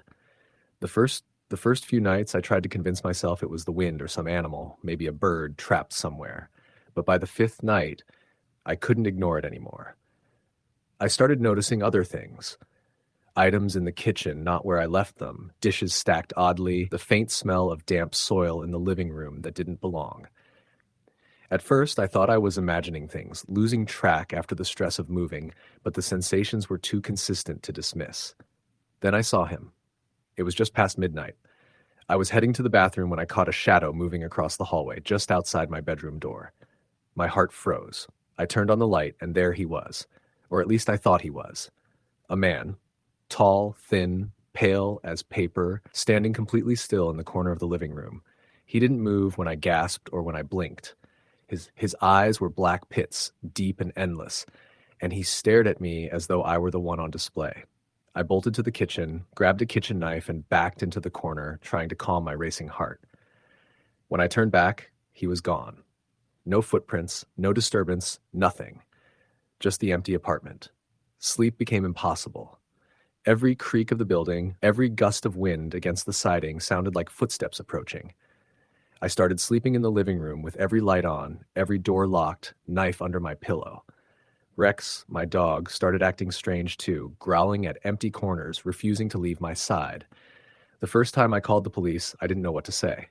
"There's someone in my apartment," I said, voice shaking. I don't know who." They sent a patrolman who checked the place, didn't find anything, and left, advising me to consider it stress. But it wasn't stress, it was him. He appeared every night after that. Always the same corner, the same posture, the same impossibly dark eyes. Sometimes I would wake in the middle of the night to see him standing in the doorway, just watching. I stopped turning on the light. I stopped leaving the apartment. I started losing track of days, sleep, reality. The tapping on the window returned too, every night at precisely 2:13 a.m. 3 rapid knocks, pause, 3 slow knocks, then silence. I started recording it on my phone, trying to prove it to myself. The recordings were strange. When I played them back during the day, there was nothing, just static. But at night, it came back, clear, deliberate, like he was right outside. One night, I woke to the sound of whispering, low, patient, almost comforting if it weren't so wrong. "You can't hide," the voice said. I froze, too scared to move, too scared to breathe. Rex growled low in the corner, hackles raised, teeth bared. Then the whisper came again, closer. "I know where you are." I bolted out of bed, knife in hand, flipping on every light. The apartment was empty. But when I checked the back window, there were handprints. Pale, smeared, too long and thin to be human, running across the glass. I didn't sleep for 3 days after that. I barely ate. I stopped answering my phone. My coworkers called, asked if I was okay, but I lied. Said I was sick, exhausted, under stress. I couldn't tell them the truth. I didn't even want to tell myself the truth. On the 5th night, the power went out. The entire block went dark, and my apartment was plunged into total blackness. Rex whined, pressed against my leg, trembling. I heard the tapping at the window immediately, and then the whispers, right in my ear. "You can't run." I called the police again, but the line was dead. Every phone in the apartment was dead. Every electronic device that could make noise was dead. Only the tapping and the whispering remained. I barricaded myself in the bathroom, knife ready, Rex at my feet. For hours, I listened to him pacing the apartment, the faint sound of breathing, scratching, sometimes the soft thump of his feet against the floor. The night lasted forever. When the sun finally rose, he was gone. The apartment was empty. The handprints were gone. Even the small scratch marks that had appeared on the walls and the corners of the rooms were gone, as if he had never been there. I moved out that day, packed what I could into my car, left everything else behind. I haven't gone back. I still see him in my dreams, standing in the corner, black eyes staring, whispering, "You can't hide." Sometimes at night I swear I hear the tapping, faint, distant, coming from the darkness outside my window. I tell myself it's just the wind, or a tree branch, or some coincidence, but I know it's him, and I know he's still out there, waiting. Story the end. It started on a rainy Thursday night. I had just finished my shift at the diner on the edge of town, the kind of place that stayed open late for truckers and the occasional late-night wanderer.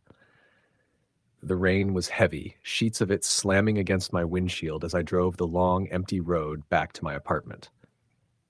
I usually took the highway, but a sign I hadn't noticed before suggested a shortcut through a rural area, so I decided to try it. It was a mistake I would never forget. The road was narrow and winding, bordered by dense woods that seemed to press in on both sides. My headlights barely cut through the darkness, the rain creating shimmering reflections on the slick asphalt. About 10 minutes in, I saw a figure on the side of the road, a man standing completely still, his clothes dark and soaked from the rain. I slowed instinctively, but when I honked, he didn't move. I felt my heart hammering in my chest. I told myself it was someone waiting for a ride, maybe stranded, but my gut told me otherwise. I sped up slightly, trying to put distance between us, but when I glanced in the rearview mirror, I saw headlights behind me. Another car. But this one moved slowly, carefully matching my pace. Panic set in. I wanted to call the police, but my phone signal was spotty in this area. The car stayed with me, keeping a distance but never leaving. I started thinking about all the horror stories I'd ever heard, all the news reports about people being followed late at night, and I realized I might be in serious trouble. I reached a fork in the road and took the turn that led to the highway, hoping to lose them. For a few minutes, I thought I had succeeded, but then I saw the headlights again, further back, catching up. I tried shaking them by taking every turn I could, but the car stayed with me. At one point, I even tried pulling over to the side of the road, pretending to check my tires, hoping they'd pass by. They didn't. Hours seemed to pass. My hands were clammy on the steering wheel, my knuckles white. I passed a small gas station and, with shaking fingers, called 911. I barely managed to speak, my voice trembling as I explained the situation. The dispatcher told me to stay on the line and keep driving toward the nearest town. I obeyed, not thinking about the logic, only about getting away. When I finally reached the edge of the town, the car was gone. I pulled into my driveway, heart still racing, hands shaking as I grabbed my keys. I told myself it was over. Maybe it was some local playing a prank. Maybe it was someone with nothing better to do. I didn't sleep that night. The next day, I thought I might be imagining things, that my mind had created a scenario fueled by exhaustion. But when I went out to pick up groceries, I noticed the same black sedan parked a few houses down. The figure I saw the night before was now sitting in the driver's seat, staring straight at me. I froze, and he tilted his head, as if acknowledging me, before driving off slowly. I tried to ignore it. I told myself it was coincidence, but the sightings became more frequent. The car appeared when I went to work, when I went to the store, even when I went for walks around the neighborhood. Every time I looked up, there it was at a distance, sometimes moving slowly, sometimes parked, always watching. One night I woke to a sound at my bedroom window, a tapping, deliberate, slow. I lay frozen, listening. The window was locked, the blinds drawn, but the tapping continued. Then it stopped, and I heard the faint crunch of gravel underfoot as someone walked away. My breath came in short, shallow gasps. I didn't sleep for the rest of the night. I started carrying a baseball bat, then a knife, anything to make myself feel safe. I installed locks, reinforced the windows, and even bought a small pepper spray canister. But nothing worked. The figure never approached directly. It didn't need to. Its presence was enough to terrify me. Then came the notes. Crumpled scraps of paper slipped under my door, messages written in uneven, jagged handwriting. I'm here, watching. You can't hide. I didn't show them to anyone. Who would believe me? My friends would think I was losing my mind. The police had done nothing the last time I called, so why bother now? Every night became unbearable. I couldn't sleep. I couldn't focus at work. My life revolved around checking every corner, locking every door, double-checking every window. Sometimes I would see a shadow at the edge of the road while driving, even in daylight. Sometimes I would catch a glimpse of a hooded figure in my peripheral vision inside my apartment, only to turn and find nothing there. The breaking point came one evening when I returned home from a late shift. I unlocked my door and stepped inside, only to hear footsteps in the living room. Heavy, deliberate, moving slowly, stopping every few steps as if savoring the moment. My blood ran cold. I didn't dare move. I held my breath and listened. Then the doorknob rattled. I grabbed the baseball bat and whispered a warning. Stay out! Silence. I didn't wait. I ran out of the apartment, down the stairs, into the night, not knowing where I was going, only knowing I had to get away. I ran to my car, jumped in, and drove aimlessly until I found a police station. Officers met me there, but when they returned with me to my apartment, there was nothing. No signs of forced entry, no footprints, nothing. The place was completely normal, except for the lingering feeling that I wasn't alone. I moved immediately after that. From town to town, state to state, trying to outrun the fear. I never stayed in one place longer than a few weeks. Every new apartment, every hotel, every friend's house, I could feel the presence following me, waiting. I slept with lights on, doors locked, windows reinforced. I never left without checking behind me, never walked anywhere alone. Even now, years later, I can still feel it.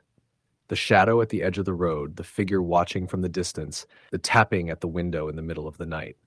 I can't tell if it's one person, multiple people, or something else entirely, but I know it's still out there, patient, waiting.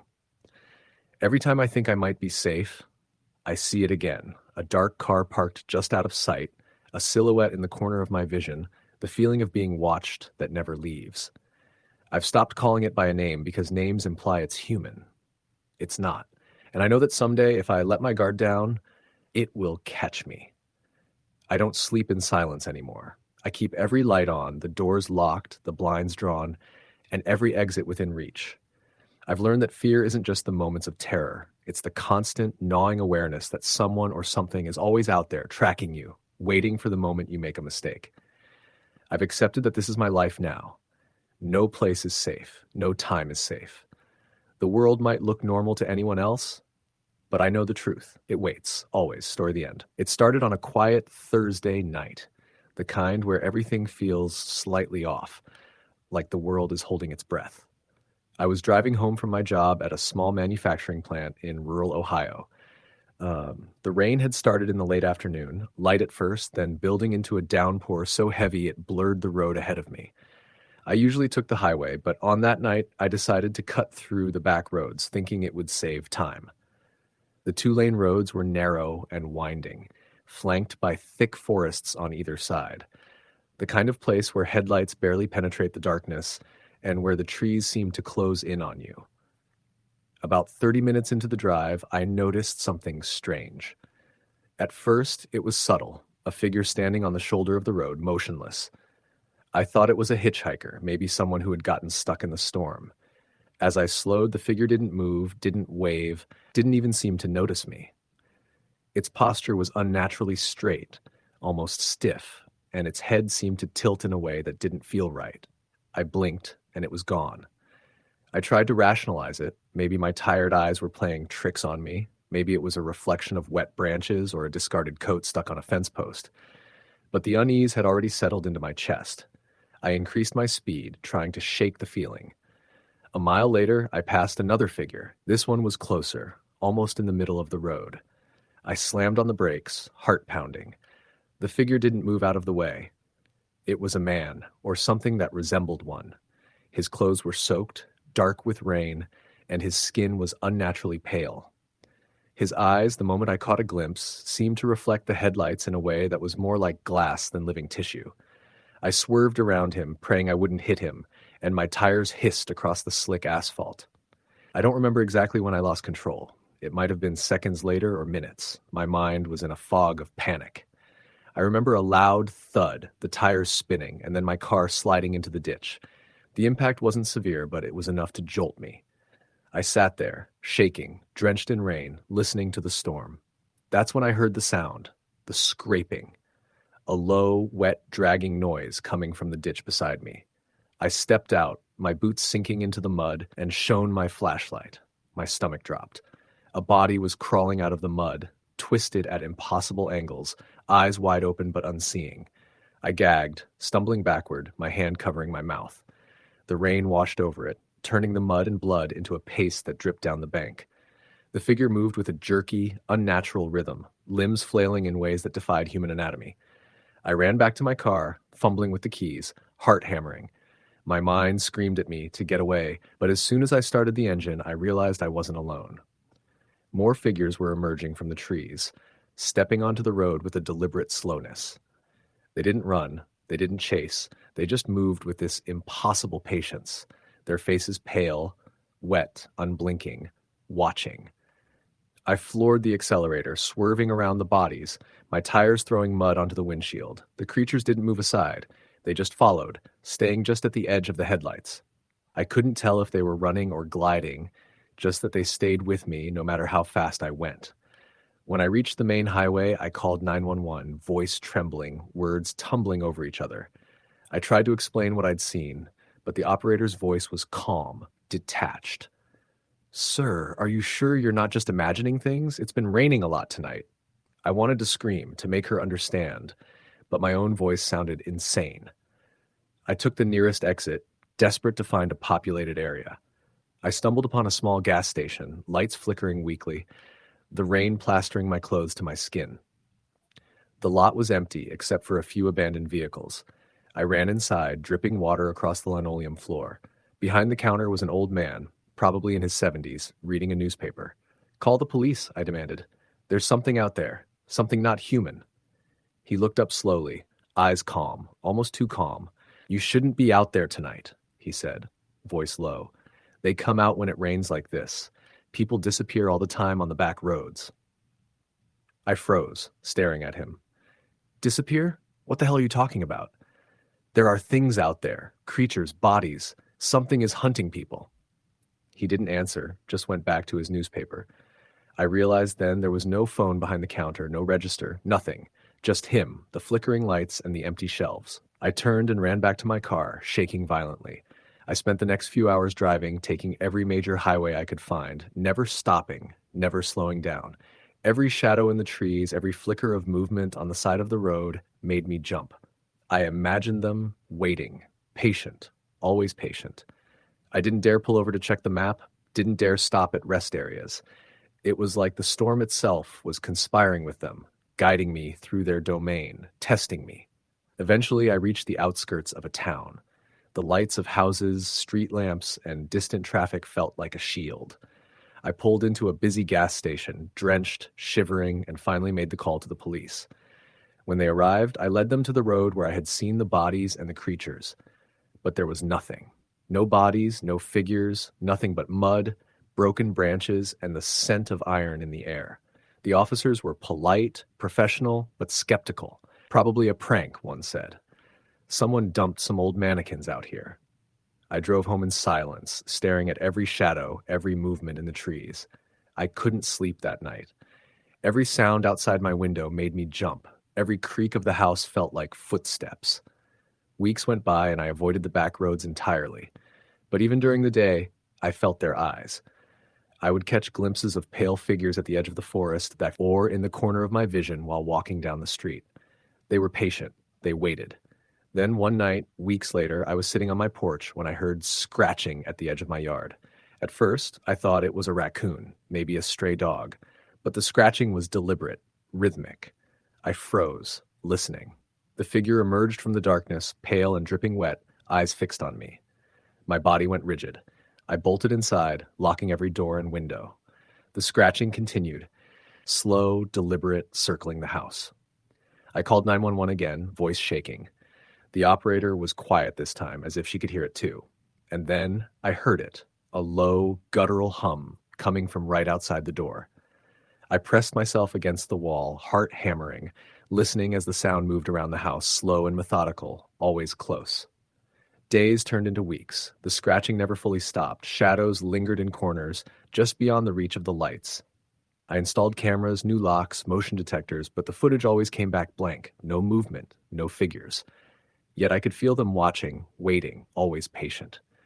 I've tried to warn people, tried to tell friends, but most dismissed me as paranoid, imagining things. But I know what I saw. I know what I felt. The faces, the bodies, the eyes, they are real, and they are patient. They don't need to chase. They wait for the rain, for the dark, for the moment when someone thinks they're safe on a lonely road. Even now I avoid back roads entirely. I never drive at night, never go out when it rains. Every time I hear the patter of rain on the roof, I feel their presence. I've learned to live with it. Always aware, always cautious, because I know one day if I let my guard down, they'll be waiting. And when they finally reach me, I won't be able to escape. The patience of whatever is out there is terrifying. They wait, unblinking, unmoving, and they will not forget the ones who see them. I will never forget. The images of those pale faces, those twisted bodies, the unnatural angles, the cold, unfeeling eyes, they haunt me. And I know they are still out there, waiting for the next unlucky soul to wander too far into the dark. I have tried to rationalize it, weather, stress, hallucinations, but nothing fits. The memory is too vivid, too visceral. I can still hear the wet scraping, feel the cold, wet air, see their eyes glinting in the headlights. I have never told anyone everything because no one would believe me, but I don't care. I have to record it somewhere. Tell someone, even if they think I'm insane. The rain is coming again tonight. I hear it on the roof, the steady beat like a drum. I sit in the corner of my living room, lights on, doors locked, windows shut, but I know it won't stop them. They are patient. They are waiting. And I know that one day, if I step outside, even for a moment, they will be there and there will be no escape. Story the end. It started with a phone call. I was sitting in my small apartment in rural Pennsylvania, the kind of place where the closest neighbor is a quarter mile down a gravel road, and the silence is so heavy it presses against your ears. It was just past midnight, and the rain had been falling steadily for hours, the kind of rain that drummed against the roof like someone trying to break in. My phone rang, piercing the darkness with a shrill urgency that made me jump. I answered on the second ring. The line was silent at first. Then a voice, deep, raspy, almost inhuman, whispered, "You shouldn't be alone tonight." I laughed nervously, thinking it was some prank. "Who is this?" I asked. No response, just that same low whisper, repeating, "You shouldn't be alone." The call ended abruptly. My stomach twisted. I checked my phone, no missed calls, no voicemail. The number didn't exist. I tried to shake it off. It had to be a prank, maybe some drunk kid messing with a random number. But that night, I couldn't sleep. The rain pattered against the window, and every creak of the old house made my heart jump. Around 2 a.m., I thought I heard a knock on the door. Soft, deliberate, measured. I paused, listening. Another knock, this one louder. My pulse quickened. I peered through the peephole, nothing but darkness and rain. I convinced myself it was just the wind or the branches scraping against the house. I went back to bed, but sleep didn't come. Around 3 a.m., I heard it again. Soft, deliberate footsteps moving through the living room. I lived alone. I hadn't heard my heater kick on, and no one else could have been in the house. I grabbed the baseball bat I kept under my bed and crept into the living room. The footsteps had stopped. The room was empty, but I noticed something strange. The front door, which I had locked before going to bed, was slightly ajar. My hands shook as I approached it. The lock was still intact, but the door had been moved. I slammed it shut and locked it again, checking every window, every corner. Nothing. No sign of forced entry. I sat in the living room, bat in hand, and waited for the sun to rise. It wasn't until the next week that things escalated. I work as a delivery driver for a small grocery chain, which means I'm on the road late at night, often driving rural back roads that twist and turn through the forest.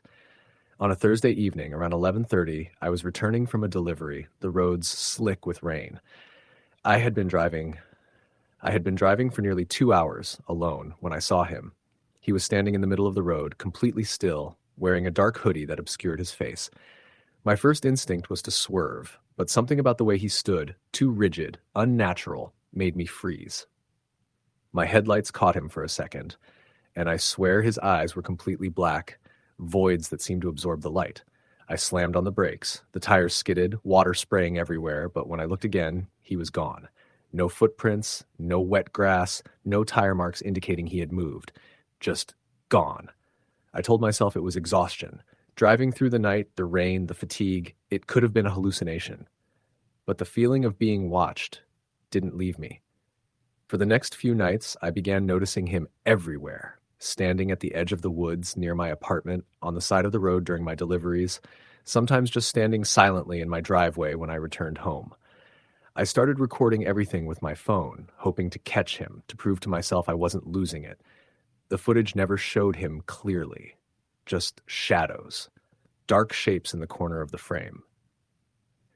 When I zoomed in, they dissolved into nothing. Then the whispers began. Not through the phone, not through any speaker, but inside my head, soft and insistent. "You can't hide. You can't escape. You shouldn't be here." I started locking every door, bolting windows, installing additional deadbolts, even a small security camera outside my apartment. It didn't matter. He or it was inside. I would wake up to see the front door slightly ajar, the camera footage corrupted, strange scratches on the floorboards. I even found messages carved into the wood of my furniture. "We know." One night, I decided to confront it. I stayed awake until 3 a.m., bat in hand, lights on, waiting. Around that time, I felt the temperature drop. My breath fogged in front of me. The lights flickered. And then I saw him. He didn't walk. He glided across the floor, impossibly fast. His eyes were black pits, and his mouth twisted in ways no human face could. The whispers became louder, overlapping, chaotic, pressing into my mind. I swung the bat, but it passed through him like he was made of smoke. The room went cold, dark, and silent again. The next morning, my apartment was exactly as it had been before, except the words on the wall had changed. Always watching.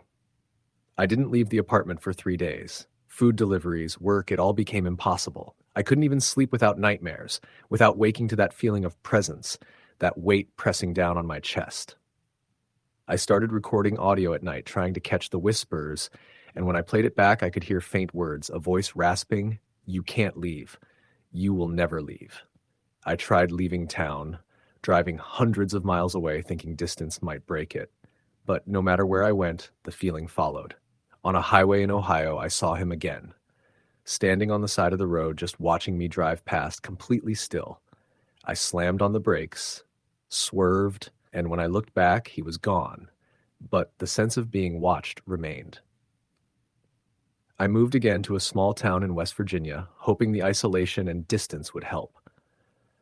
For a while, I thought I was free, but the whispers returned, faint at first, then growing louder. The shadows in my new apartment seemed to stretch, reach toward me. Sometimes I wake in the middle of the night and see black shapes standing in the corners, just watching, tilting their heads like the man from the gas station from the road. I started keeping a flashlight on all night, even during the day. It doesn't help. Shadows gather behind doors, under furniture, just beyond the light. Sometimes I hear my name whispered from the kitchen, from the hall, from nowhere at all. I tried therapy. I tried medications. I've been evaluated for sleep paralysis, for hallucinations, for every disorder they could think of. Nothing explains it. Nothing can stop it. And the longer I'm alone, the stronger it becomes. One night I woke to find my bedroom door open. I never leave it unlocked. I could feel the presence in the room before I saw it. A cold wave, heavy and suffocating. I swung the flashlight around, catching a glimpse of him in the corner, just standing there. Black eyes, twisted face, unnatural posture, and then he whispered, "Clear as day, you can't hide, you can't escape. You shouldn't be here." I ran. I drove until dawn, not caring where I went, hoping movement might shake him. But he doesn't need to move. He is everywhere, always. I've seen it in reflections, in shadows, in the corner of my vision. Sometimes it moves in ways that make no sense, like bending space around him. I've learned not to fight it. I've learned to accept it, at least for now. Sleep is impossible. Silence is terrifying. And light, for all its reassurance, offers no real protection. I keep my apartment filled with lamps, screens, and the hum of machines. Anything to stave off the feeling that he is standing just behind me, waiting. Even now, as I write this, I feel it. Behind me, breathing, watching. I can't turn to look. I can't risk it. I don't know if anyone will believe me, but it doesn't matter. It doesn't need anyone to believe. It just waits, patient, patient, patient, and it always finds me. I don't know what it wants. I don't know why it follows, but I know it never stops. Night comes, and with it the whispers, "You shouldn't be here. You can't leave. We are watching." I can hear it now, soft, close, just behind the chair I'm sitting in. My pulse is racing. My hands are shaking. I will survive the night, I think. I hope. I have to. But deep down, I know it doesn't matter. It is patient. It is intelligent. And it always wins. Story, the end. It was supposed to be an ordinary night. I had just clocked out from my job at a warehouse on the outskirts of town, the kind of place that runs 24 hours a day and never really sleeps. The shift had been long and dull, just stacking pallets, scanning boxes, and trying not to let the hum of the conveyor belts put me to sleep. By the time midnight rolled around, I was exhausted. The October air was sharp and damp when I stepped out of the building, the kind of chill that crept through your jacket and made you want to hurry to your car. The parking lot was almost empty. A few cars were scattered here and there under the weak orange glow of the sodium lamps. My car was at the far end, tucked in a spot that bordered the line of woods behind the property. That tree line always gave me the creeps. It was dense and dark, even in daylight, and something about the way the branches seemed to twist toward the lot always made me feel like I was being watched. I walked fast, keys clutched between my fingers, not because I really thought something was out there, but because the silence was heavy. The usual distant hum of traffic from the highway wasn't there that night. Even the sound of crickets seemed muted, like the whole area was holding its breath. I slid into my car and locked the doors out of habit, turning the ignition until the old engine sputtered to life. As I pulled out of the lot, I told myself it was just another late shift, just another drive home. But the road that night felt different. The highway was deserted. No headlights in my rearview mirror, no taillights ahead of me, just long stretches of cracked asphalt and endless black woods on either side. The only sound was the steady drone of the tires on the road and the occasional pop of gravel under the car. I turned up the radio, hoping for some music to keep me company, but all I got was static. Every station. I frowned and switched it off. It was around mile marker 147 when I saw the figure. At first, I thought it was an animal, a deer maybe, standing by the edge of the road. My high beams cut through the darkness, and that's when I saw it more clearly. A man. Or at least it looked like a man. He was standing completely still, just at the line where the asphalt met the gravel shoulder. His clothes were dark, blending with the night, but his skin almost seemed to glow in the headlights. Pale. Too pale. I slowed down, heart pounding, trying to make sense of what I was seeing. He didn't move as I approached, didn't flag me down, didn't even look my way.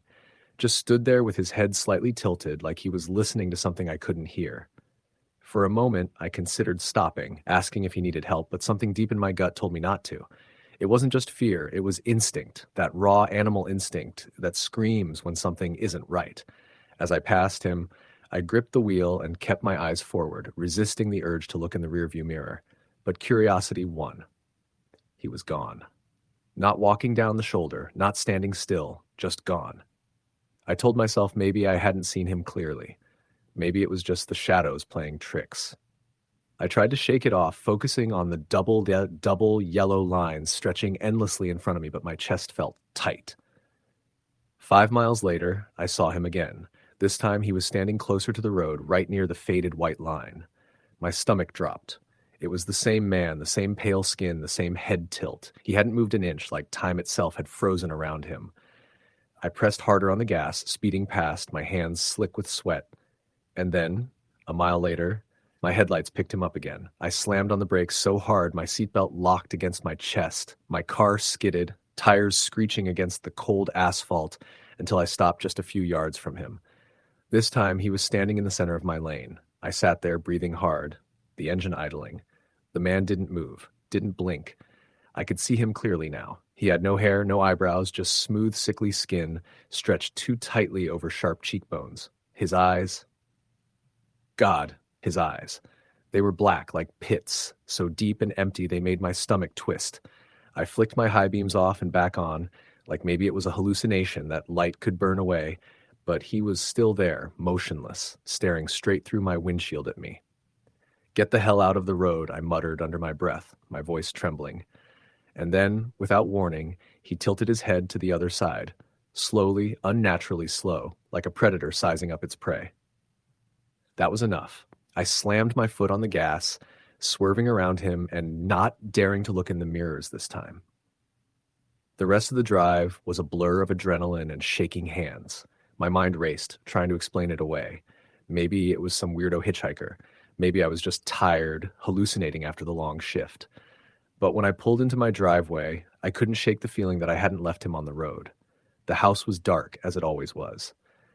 My wife, Jenna, was out of town visiting her sister, so it was just me and the dog. I killed the engine, grabbed my bag, and sprinted to the front door, fumbling with the keys like a nervous teenager in a horror movie. Inside, the house felt too quiet. Even Rex, my usually hyperactive German shepherd, didn't come barreling toward me like he normally did. "Rex?" I called, tossing my keys on the counter. Silence. I found him in the living room, sitting perfectly still by the window, staring out into the yard. His ears were pinned back, his body rigid. "Hey, buddy," I said softly, crouching beside him. "What's wrong?" He didn't look at me. He didn't move at all, except for the faint tremor running through his frame. I followed his gaze toward the window and froze. There was someone standing across the street, just beyond the reach of the streetlight. Tall, still, watching. It was him. I backed away from the window, my pulse roaring in my ears. I locked every door, every window, drew every curtain, and turned off the lights. Rex stayed by the window, low growls rumbling in his throat. Hours passed like that. Every creak of the house made me jump. Every shadow seemed to stretch too long, too dark. At some point, exhaustion got the better of me, and I drifted into a restless sleep on the couch, Rex curled at my feet. When I woke, the sun was barely up. The world outside was quiet and empty. For a moment, I convinced myself it had been a nightmare brought on by fatigue. Maybe I just imagined it all. Then I saw the footprints. Damp, bare footprints leading up my driveway and stopping just outside my front door. Story the end. It was the middle of October when I started my new job at the delivery service hub on the outskirts of a small Pennsylvania town. I had moved out of my apartment in the city and was renting a small house just outside town, surrounded by trees and the kind of isolation that made your evenings eerily quiet. I liked it at first, the quiet, the solitude, but by the time the first week was over, that solitude started to feel oppressive, almost like it was pressing in around me. My shift ended at midnight, and by the time I got on the road for the drive home, the rain had started. A steady, cold drizzle that blurred the streetlights and made the dark highway even more oppressive. The only cars were my own headlights reflecting off the wet asphalt and the occasional distant glow of a passing truck. The road I took was familiar, back roads that twisted through farmland and small pockets of forest. I liked the drive during the day, but at night, especially in the rain, it felt endless. About 15 minutes from my house, I noticed something on the shoulder. At first, I thought it was a deer, maybe a tree stump. But as I got closer, it became clear it was a person. A man, tall, thin, standing perfectly still. His clothes were dark, sticking to him from the rain, and his head was tilted slightly forward, as though he were listening. I slowed instinctively, my pulse jumping, but he didn't move when I flashed my headlights on him. Something about him felt wrong. Not just the stillness, but the way his eyes seemed to catch the light. They were black. Not dark brown, not shadowed, black. Endless, hollow pits that made my stomach turn. I pressed my foot to the gas and drove past, trying not to look in the rearview mirror. By the time I got to my house, my heart was still racing. The street was empty, the trees swaying in the wind, but I had the feeling I wasn't alone. Rex, my dog, usually hyper and excitable, refused to move from the corner of the living room, ears pinned back and low growl rolling from his throat. I chalked it up to nerves. I had been driving all day, moving boxes, and my mind was exhausted. Still, I locked the doors, checked the windows, and tried to get some sleep. But that night, I didn't sleep. Every creak of the house, every gust of wind sounded like someone pacing the floors above me. The next night, I was on edge. Driving back from the store, I saw him again. Same spot on the shoulder, same stance. This time I couldn't ignore him. My hands were gripping the wheel so tightly it hurt, and I felt an urge I couldn't explain, an instinct to get home as fast as possible, no matter what. I sped past him, eyes forward, but when I checked the rearview mirror, he was gone. By the third night, things escalated. I heard footsteps outside my house, slow and deliberate, circling the perimeter. Rex barked but didn't move from the corner. Then the tapping started at the windows. 3 raps, pause, 3 raps again. The pattern was deliberate, patient, almost mocking. I didn't answer. I didn't move. I just sat in the living room, lights blazing, knife in hand, watching the windows. The voice came the night after that. Low, soft, whispering, just on the other side of the glass, "Let me in." I froze. I didn't respond. My heart was hammering in my chest, and Rex growled, staring at the window as if he could see what I couldn't. The tapping and whispering went on for hours, stopping only when the first faint light of dawn touched the sky. Sleep became impossible. I started seeing shadows, reflections in windows that disappeared when I turned my head. My neighbors were rarely outside, and when they were, I never saw anyone watching me. But I knew I wasn't imagining it. I knew he was there. I called the police once, after the whispering had escalated to full sentences, full threats. "I know where you are. You can't hide." They came, a young officer named Lewis, checked the perimeter, and found nothing. No footprints, no evidence, nothing. He suggested I might be stressed, exhausted from work. I thanked him, but I knew what I'd seen. That night, I barricaded myself in my bedroom. Every light in the house was on. I kept the doors locked, knife in hand, Rex trembling at my side. Around 2 a.m., the footsteps started again. Close now, deliberate, pacing, pausing, circling my room. I could hear the faint scrape of nails against the floor, the slow drag of something heavy. Then the whisper again, right at my ear. You can't run. I bolted upright, swinging the knife, flipping on every light, but the room was empty. I tried to tell myself I was hallucinating. I tried to convince myself it was exhaustion, but the scratches on my bedroom door told a different story. Deep gouges, long and uneven, as if something or someone had tried to get in. The following nights, I didn't sleep at all. I stopped leaving the apartment. I barely ate.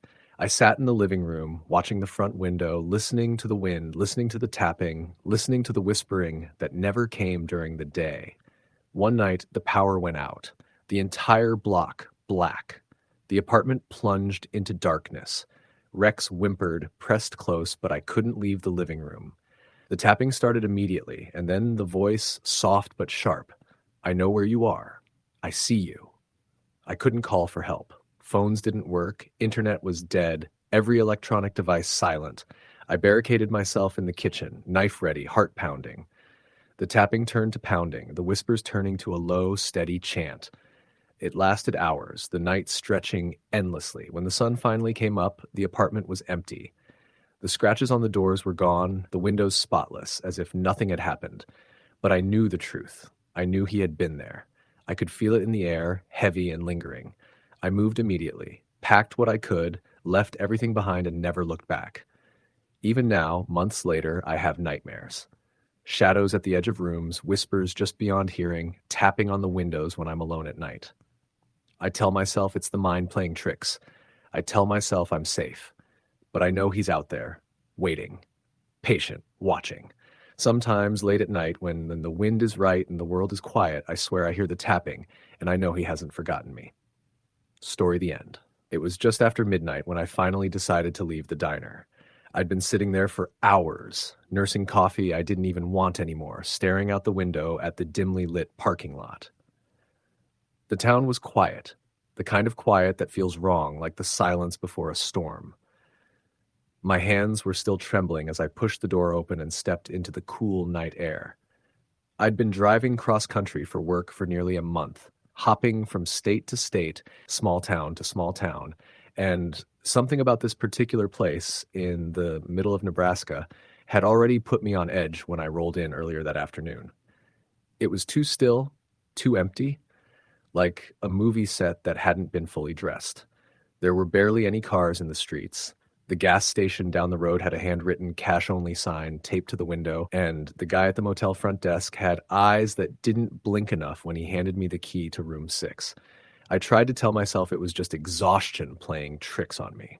I'd been driving since sunrise, and every mile felt heavier than the last. My plan was simple. Rest for a few hours, get back on the road before dawn, and make it to Colorado by noon. That's why, when I pulled the car door open and tossed my overnight bag into the passenger seat, I froze. The inside light of my car flickered twice before it went out completely. That hadn't happened before. I jiggled the handle, climbed in, and twisted the key in the ignition. The engine turned over but wouldn't start, sputtering and dying with a hollow click. Not now, I muttered. Trying again. Nothing. I leaned back in the seat and let my eyes drift around the empty lot. The diner's neon sign hummed behind me, buzzing like an insect that wouldn't die.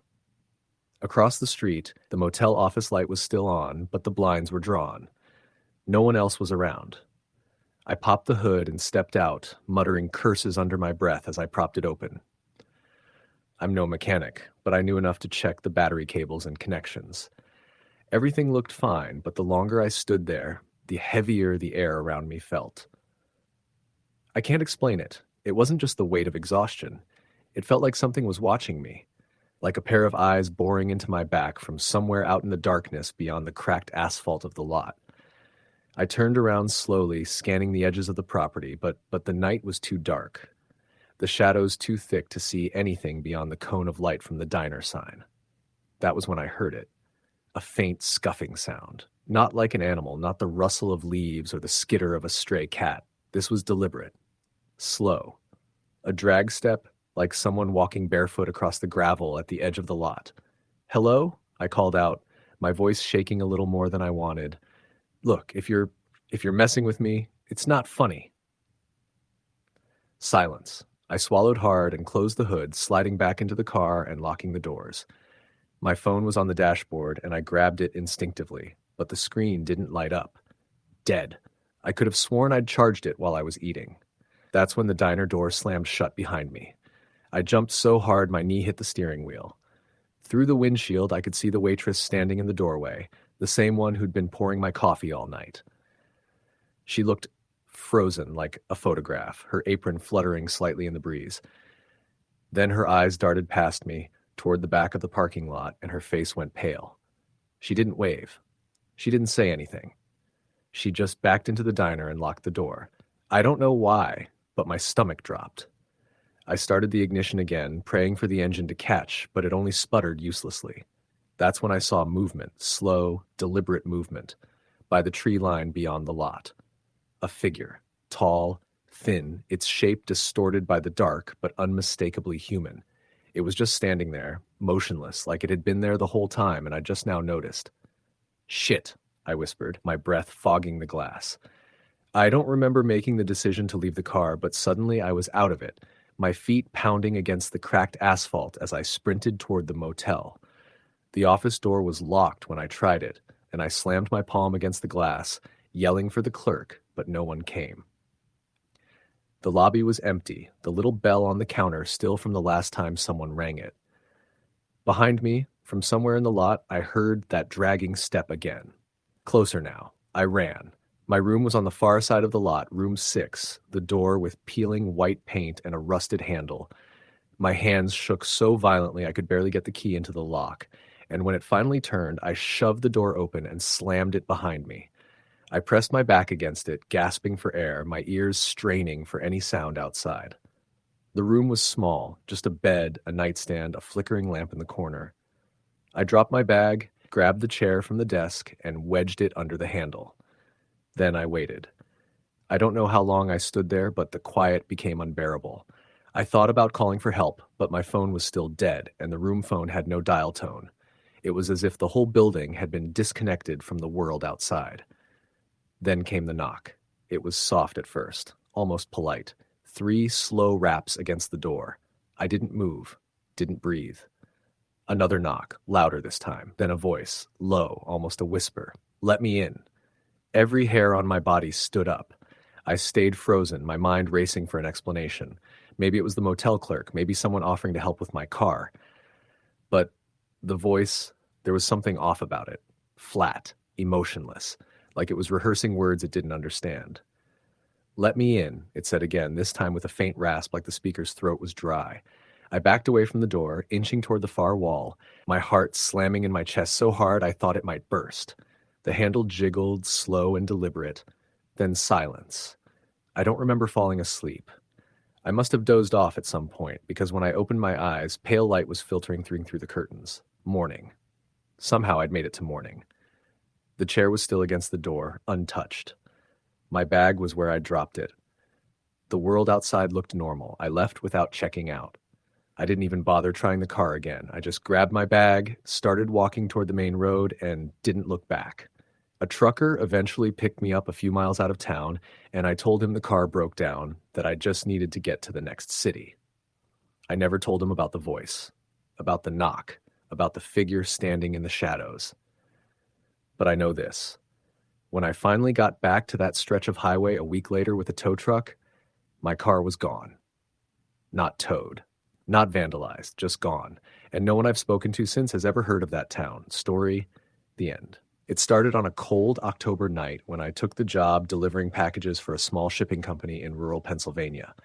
I had just moved into a modest apartment on the edge of town, cheap rent, quiet neighborhood, plenty of isolation.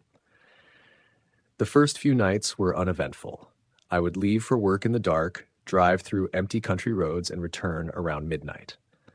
But then the first strange thing happened. I was driving home down a winding road lined with trees, the rain falling steadily, creating slick reflections under my headlights. That's when I saw her. A woman standing by the side of the road, soaking wet, white dress clinging to her frame, hair hanging in front of her face. My first thought was a hitchhiker or someone stranded, but something about her felt wrong. I slowed, careful, careful, but as I passed, I caught her eyes in the corner of my view, and they were black, fully black. No whites, no iris, just darkness. I slammed the gas and didn't look back until I reached my driveway. My hands were shaking, heart hammering. I tried to convince myself it was a trick of the rain, reflections, my imagination after long hours at work. But I couldn't shake the feeling of being watched. The next night, I drove a longer route to avoid that stretch of road. But by the time I reached my apartment, I noticed something odd.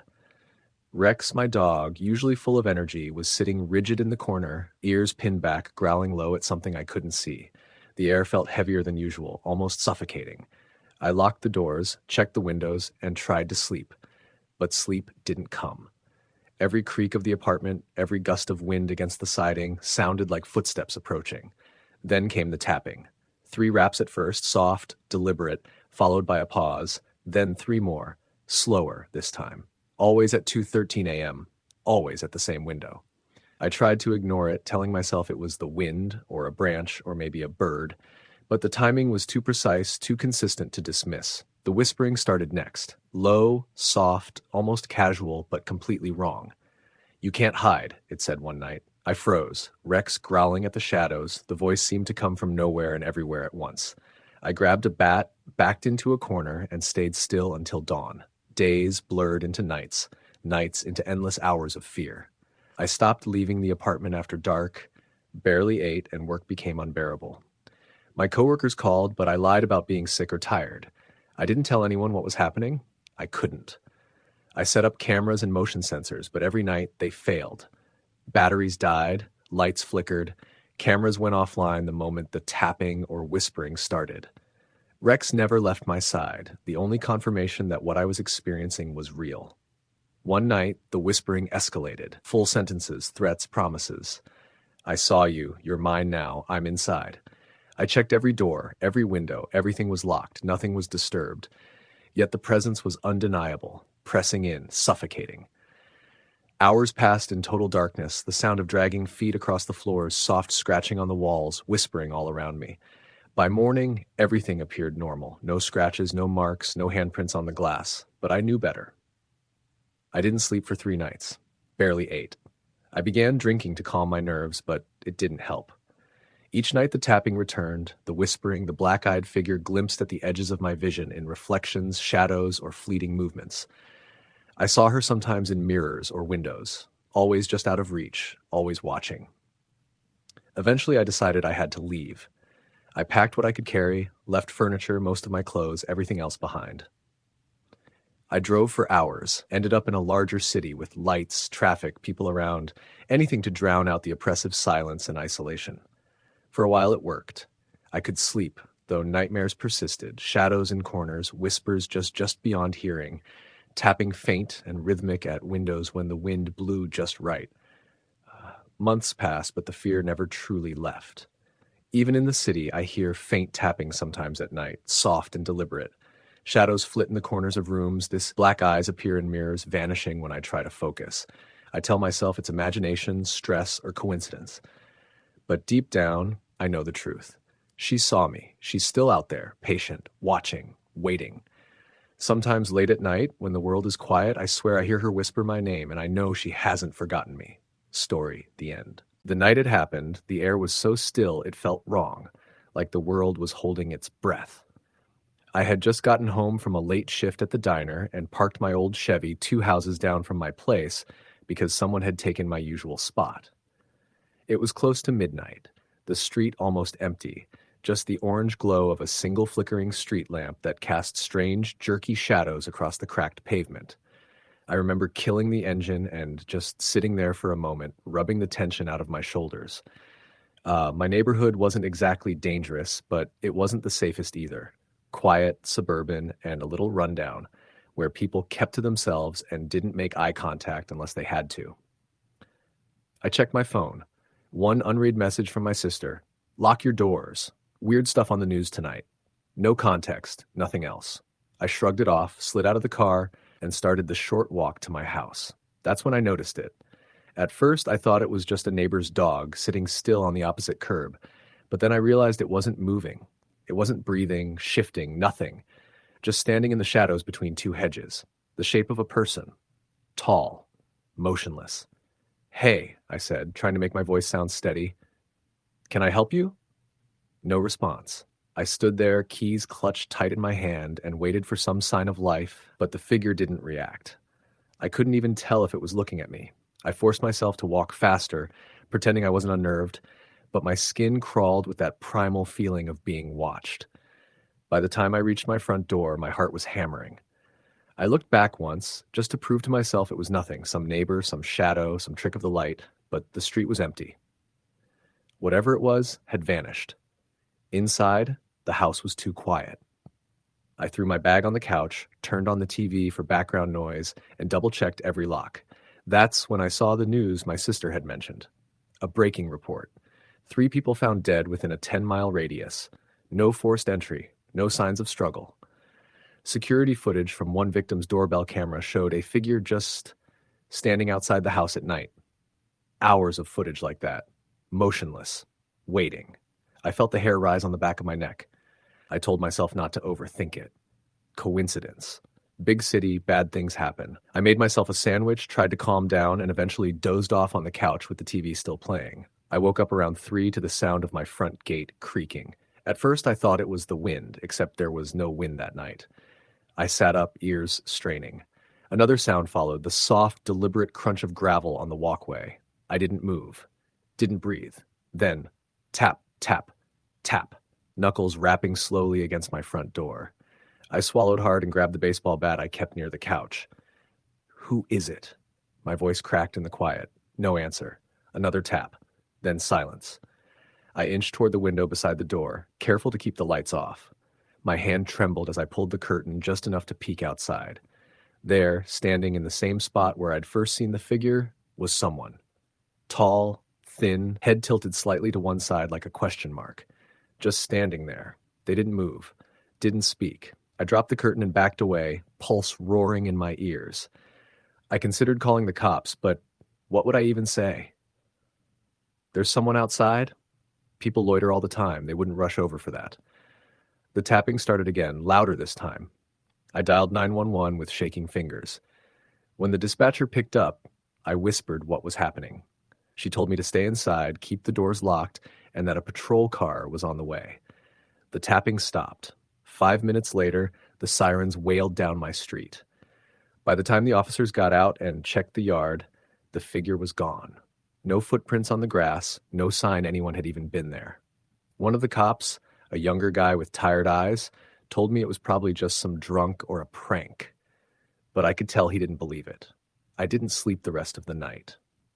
Over the next week, it got worse. I'd see glimpses of the figure down the block when I left for work, just standing far enough away that I couldn't make out any details, but close enough that I knew it was watching. One night, I came home and found a folded piece of paper wedged under my doormat. No handwriting, no message, just a crude drawing of my house. I showed the police, but again, there wasn't much they could do. They suggested I stay somewhere else for a while. I didn't want to leave. This was my home. But then came the night I woke up to the sound of my back door unlocking. I sleep lightly, and the faint click of the latch pulled me out of a dead sleep instantly. My body went cold. I slid out of bed, grabbing the bat again, and crept toward the kitchen. Every light was off. The moonlight spilling through the blinds threw long, twisted shadows across the floor. And then I heard it. Footsteps, slow and deliberate, on the linoleum. I didn't think. I charged forward, bat raised, and flipped the kitchen light on. No one was there. The back door was closed, locked, exactly how I left it. I barely slept after that. Over the next few days, things inside my house started to move. Little things at first, my keys left in the wrong place, the TV remote vanishing and reappearing on the counter. Then bigger things. A chair dragged out from under the table, my front door left cracked open in the morning when I knew I locked it the night before. I stopped going to work, I stopped answering my phone. Every sound, every creak, every flicker of movement out of the corner of my eye had me frozen in terror. I thought about leaving, but every time I stepped outside, I'd see it.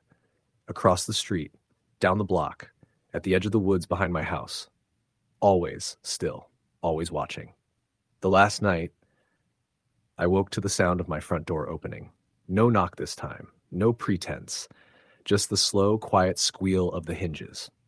I locked my bedroom door, shoved the dresser in front of it, and called 911 again. My voice shook so hard I could barely get the words out. Footsteps creaked on the stairs. Slow. Heavy. I whispered to the dispatcher that someone was in the house. She told me to stay quiet, stay hidden, that help was on the way. The footsteps stopped outside my room. Silence. Then a single, sharp knock. Please, I whispered. No answer. Another knock. And then nothing. I stayed there, crouched on the floor with the phone clutched in my hand, until I heard the sirens outside. The cops found me shaking and incoherent, my dresser still wedged against the door. The house was empty. No signs of forced entry. Nothing on the cameras I'd installed just days earlier. I moved out that week. I don't know who or what it was. I don't know why it chose me, why it watched, why it waited. But some nights when I'm driving home from work, I still catch glimpses of something in the shadows. Still, watching. Story the end. It was close to midnight when I left the gas station, the kind of late-night shift that always left me on edge. I'd been working there for 2 years, and nothing much ever happened, except the occasional drunk who'd stumble in for cigarettes or someone wanting to use the bathroom without buying anything. But that night, the air felt different. Heavier. I couldn't explain it, but it felt like the world had gone quiet, like the usual hum of the highway a few yards away had faded out, leaving just the sound of my own shoes scraping the concrete as I walked to my car.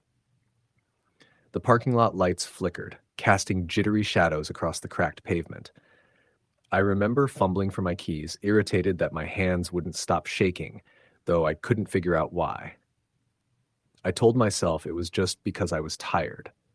I worked double shifts a lot, and the exhaustion had a way of playing tricks on me.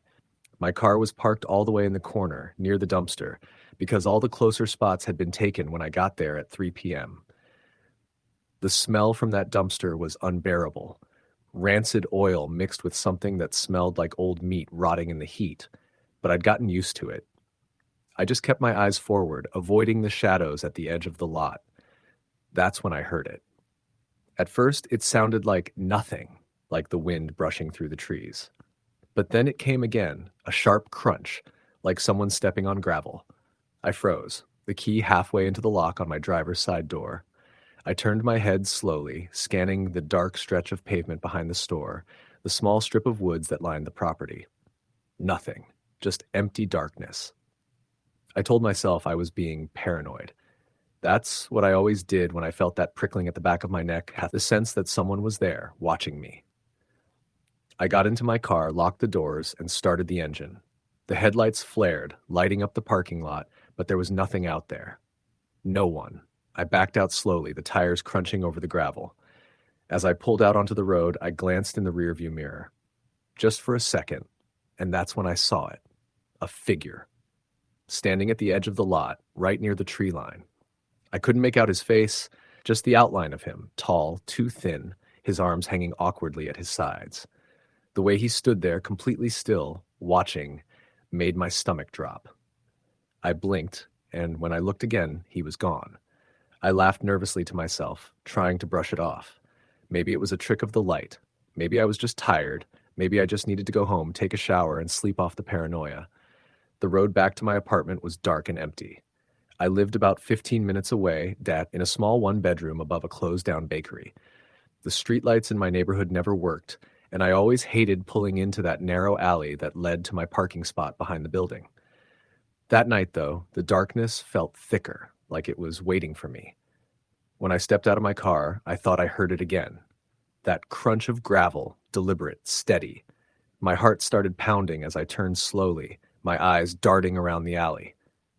No one was there. I told myself to stop being stupid.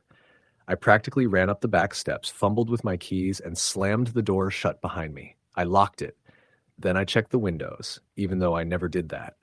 My apartment was quiet, the hum of the refrigerator the only sound. I took a quick shower, trying to shake off the unease, but it clung to me like a second skin. When I finally collapsed into bed, it took me forever to fall asleep. And when I did, the nightmares came.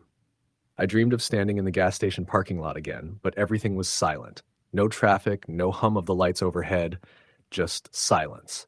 And in that silence, I could feel him. I couldn't see him, but I knew he was there, just out of reach, waiting for me to make a mistake. When I woke up, it was still dark outside. My phone said 3:17 a.m. My mouth was dry, my heart racing, and for a moment I swore I heard breathing.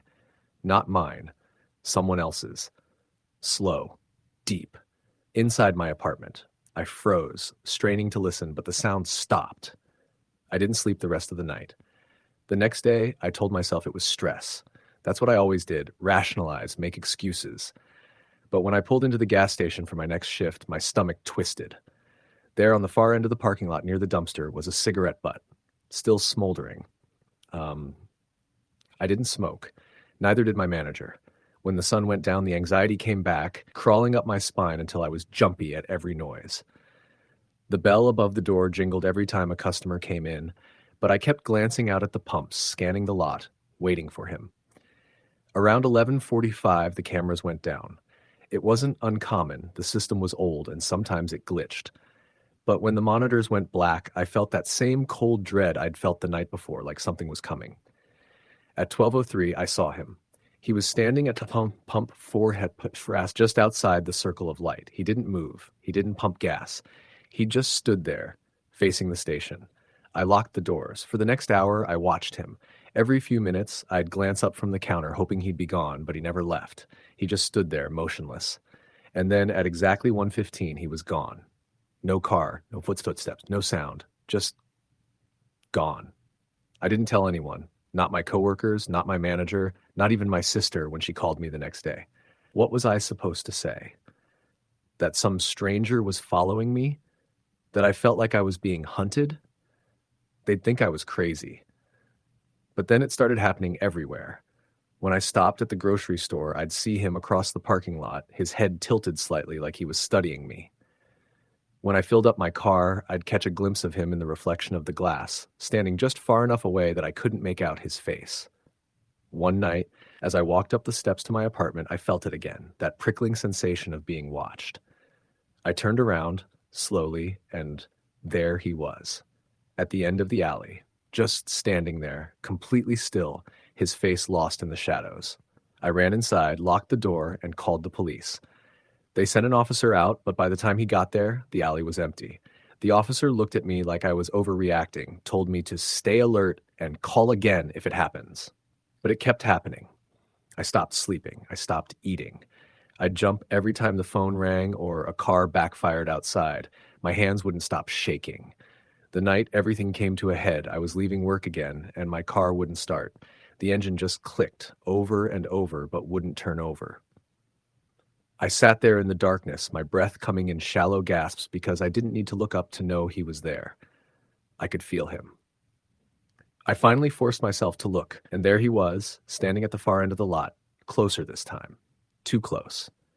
I grabbed my phone and called my coworker, begging her to come out and help me. But when she answered, the line was full of static, like someone was breathing into the receiver. Then the line went dead. I don't know how long I sat there, frozen, before the headlights of another car swung into the lot. The moment the lights washed over the pavement, he was gone. I didn't wait. I grabbed my bag, left my car, and ran. That was 2 weeks ago. Now, every night, I hear footsteps outside my apartment. Slow, deliberate, pacing back and forth in the alley below my window. I've stopped calling the police. They don't believe me. I don't know how much longer I can take it. Story the end. It was the kind of night that makes the world feel smaller, like the darkness has swallowed everything except for the narrow beam of your headlights. I had been driving for almost 5 hours, cutting across rural Oklahoma on my way back to Texas after a week-long work trip. My boss insisted it would be cheaper for me to drive than fly, and I didn't argue. I liked the quiet of the open road. But that night, there was nothing quiet about it. The wind howled against the sides of my old Toyota, and every so often a gust would push me just enough to make me tighten my grip on the steering wheel. The highway was empty, just endless blacktop lined with trees that seemed to lean closer the farther south I went. My phone had lost signal an hour ago, and the last sign I'd seen said the next town was 28 miles. I told myself I'd stop for gas there, maybe grab a coffee. My eyelids felt heavy, and the dull ache in the back of my neck reminded me I hadn't eaten since lunch. That's when I saw him. At first, I thought it was just a trick of the headlights, a shadow cast by the branches overhead, but as I got closer, the figure standing on the shoulder of the road became clearer. A man, maybe in his late 30s, wearing a brown jacket and jeans, his shoulders hunched against the wind. He didn't move as I approached, didn't stick out his thumb for a ride, just stood there facing the tree line. I slowed instinctively, the unease crawling up my spine, making my stomach twist. I've driven these roads enough to know it's not uncommon to see someone stranded, and usually I'd stop. But something about him, something about the way his head turned slowly as my headlights swept across him. It didn't feel right. His face was pale, almost too pale, and his eyes caught the light for a second, reflecting it back in an eerie, animal-like glow. I didn't stop. My foot pressed harder on the accelerator, and the car sped past him. I tried not to look in the rearview mirror, but my curiosity won. He hadn't moved. He just stood there, watching me, until the darkness swallowed him again. I told myself I was being ridiculous, that people walk along the highway all the time, that maybe his car had broken down somewhere behind him. Still, the image stuck with me as the miles crawled by, the memory of those glowing eyes making my skin prickle. It wasn't until 10 minutes later that I realized something was wrong. The fuel gauge. It had been sitting just above a quarter tank when I passed that last sign, but now the needle hovered dangerously close to empty. My car wasn't new, but the gauge had never acted up before. I cursed under my breath, scanning the road ahead for any sign of the promised town. Nothing. Just black asphalt stretching endlessly into the night. I eased off the gas, trying to conserve what I had left. The hum of the engine filled the silence, steady and rhythmic, until pop. The sound was sharp, loud enough to make me flinch. The car lurched to the right, and I fought the steering wheel, pulling it back into my lane. A flat tire. Perfect. I coasted to a stop on the shoulder, the red glow of my brake lights casting long shadows against the trees. For a moment, I just sat there, gripping the wheel, trying to slow my racing heartbeat. It wasn't the first time I'd had a blowout, but there was something about being stranded in the middle of nowhere, with no signal, no light except my hazard flashers, that made the situation feel infinitely worse. I grabbed my flashlight from the glove compartment and stepped out into the cold night air. The wind cut through my jacket as I walked around to the passenger side, shining the beam on the tire. Shredded. There was no patching it. I knelt to pop the trunk when I heard it, a faint crunch, like footsteps on gravel. I froze, the flashlight beam jerking toward the trees. Nothing, just the dense wall of branches swaying in the wind. Hello? My voice sounded small, swallowed by the darkness. No answer. I told myself it was just an animal, a deer maybe, but my hands shook as I opened the trunk and pulled out the spare. I worked fast, my breath coming out in visible puffs, the metallic clink of the tire iron echoing too loudly in the empty night.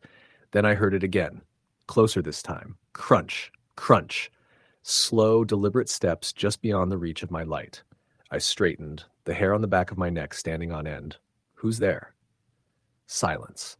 I swung the flashlight in a wide arc, scanning the tree line, but there was nothing. No glint of eyes, no flash of movement. And yet, I couldn't shake the feeling that someone was there, just out of sight, watching me. I forced myself to finish the job, my fingers clumsy with adrenaline. The moment the spare was on, I threw the tools back into the trunk, slammed it shut, and practically dove into the driver's seat.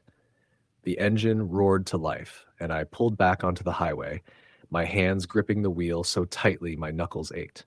My heart didn't stop hammering until the glow of a gas station appeared on the horizon like a beacon. It was a tiny place, just 2 pumps and a flickering fluorescent sign, but it might as well have been a castle. I pulled in, parked under the light, and killed the engine. For a moment, I just sat there, letting the hum of the overhead lamps soothe me. The attendant was an older man with thinning hair and a face lined from years of sun.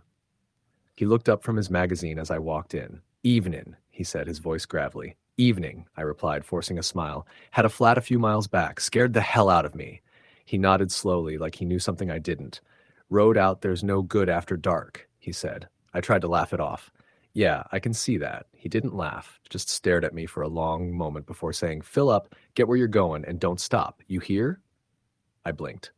Uh, yeah, sure. His eyes lingered on me as I paid, and even after I stepped back outside, I could feel them on my back until I got into the car and drove away. I thought about what he'd said as the road stretched out ahead of me. Don't stop. And then, somewhere in the rearview mirror, I saw it again.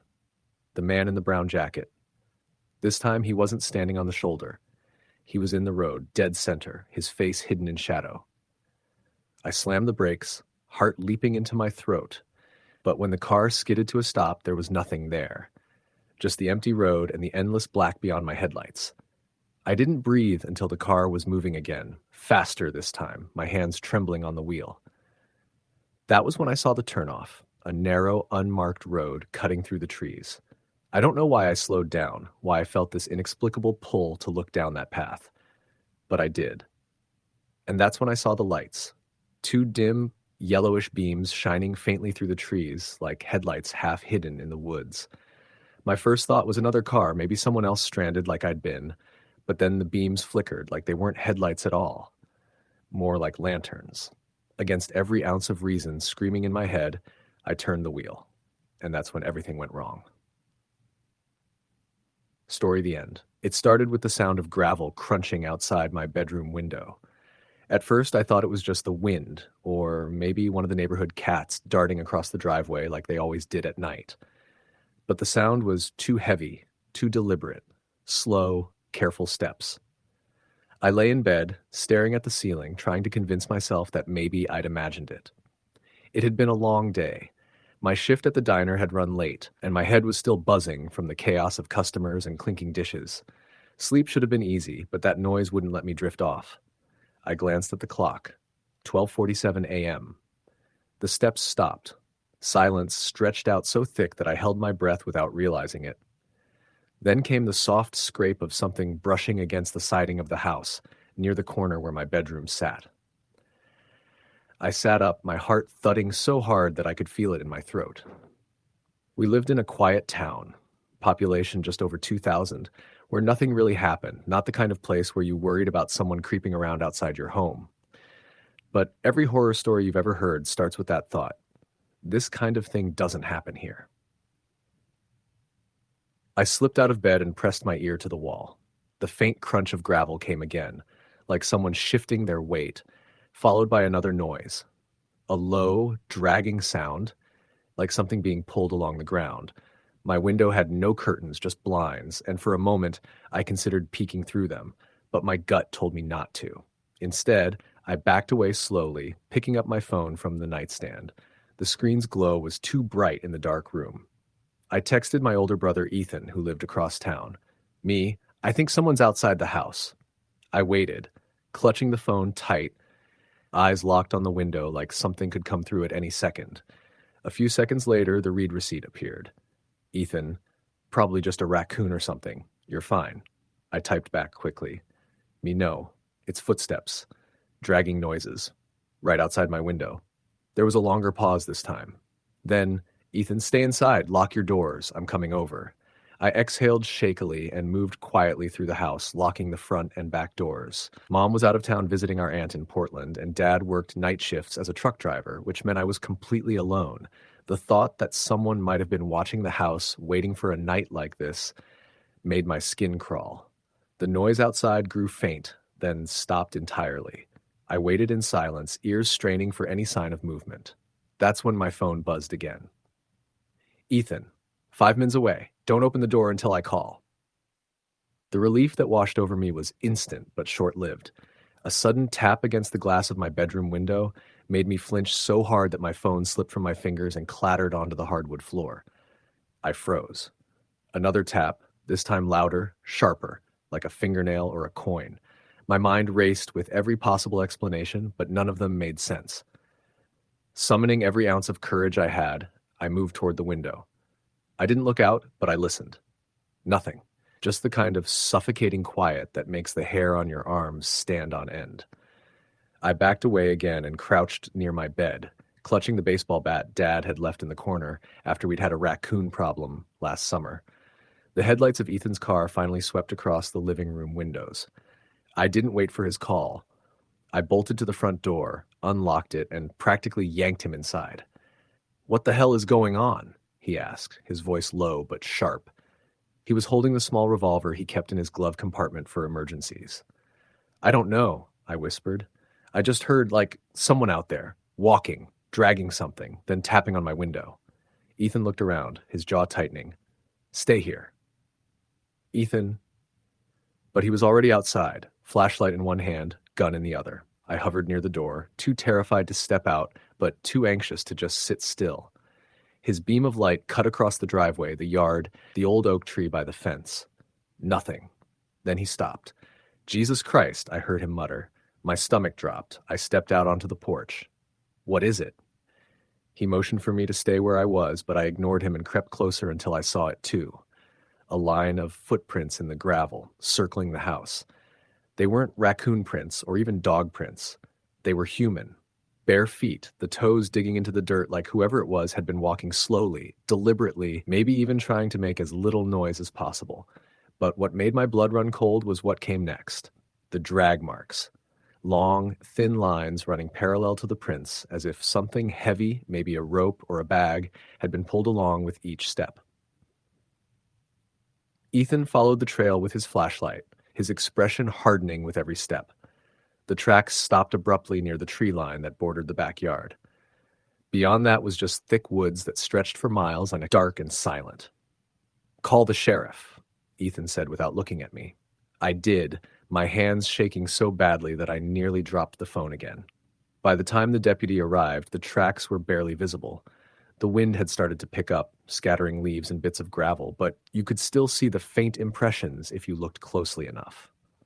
The deputy, a young guy named Carson who'd only been on the job a couple of years, examined the area, then told us it was probably nothing, maybe just a drunk passing through or some kid pulling a prank. Ethan didn't buy it. Neither did I. After Carson left, Ethan stayed with me for the rest of the night. Neither of us slept. We just sat in the living room, the gun on the coffee table between us, jumping at every sound the house made. By morning, the tracks were gone. For the next few nights, nothing happened. I started to convince myself that maybe Carson was right, that it had just been some idiot messing around. But deep down, I couldn't shake the feeling that I was being watched. I'd catch glimpses of movement in the woods when I left for work, or the faint sense that someone was standing just beyond the tree line, hidden in the shadows. Then, on the fourth night, I woke up to the sound of my front door creaking open. I froze, my body rigid under the blankets, ears straining. The house was silent for a beat. Then, soft footsteps on the hardwood floor. Slow, measured. I reached for my phone, but my hands were trembling so hard that I could barely unlock it. I typed one word to Ethan, "Me, help." Then I slid quietly out of bed, gripping the baseball bat with both hands. The footsteps were closer now, maybe in the hallway outside my room. I could see the faint shadow under the door, the movement of feet, stopping, waiting. I held my breath and listened. Then a voice, low, raspy, almost a whisper. "I know you're awake." My stomach twisted into knots. Every instinct in me screamed to run, to lock myself in the bathroom, to do something, but I couldn't move. I just stood there, frozen, as the shadow shifted again. The front door slammed, the sound reverberating through the house, and then silence. I didn't wait. I ran. Out the back door, across the yard, barefoot, my lungs burning as I sprinted down the street toward the gas station at the corner. Ethan found me there 10 minutes later, shaking, crying, and unable to form a coherent sentence. The police came again, this time with a full team. They searched the house, the yard, the woods. Nothing. No sign of forced entry, no footprints, nothing to prove that someone had been there, except for the fact that I knew what I'd heard and I wasn't imagining it. For weeks after that, I couldn't sleep without the lights on. Ethan stayed with me every night until Mom got back, and even then, I couldn't shake the feeling of being watched. And then, just when I started to feel safe again, I found something. It was early morning, the sun barely up, when I went to get the mail. There, tucked under the welcome mat, was a single Polaroid photo. My house. Taken at night. The angle was from the tree line, and in the corner of the frame you could just make out the silhouette of someone standing in the yard, close enough to touch the house. No note, no message. Just that one awful picture. I moved out within a week. Story the end.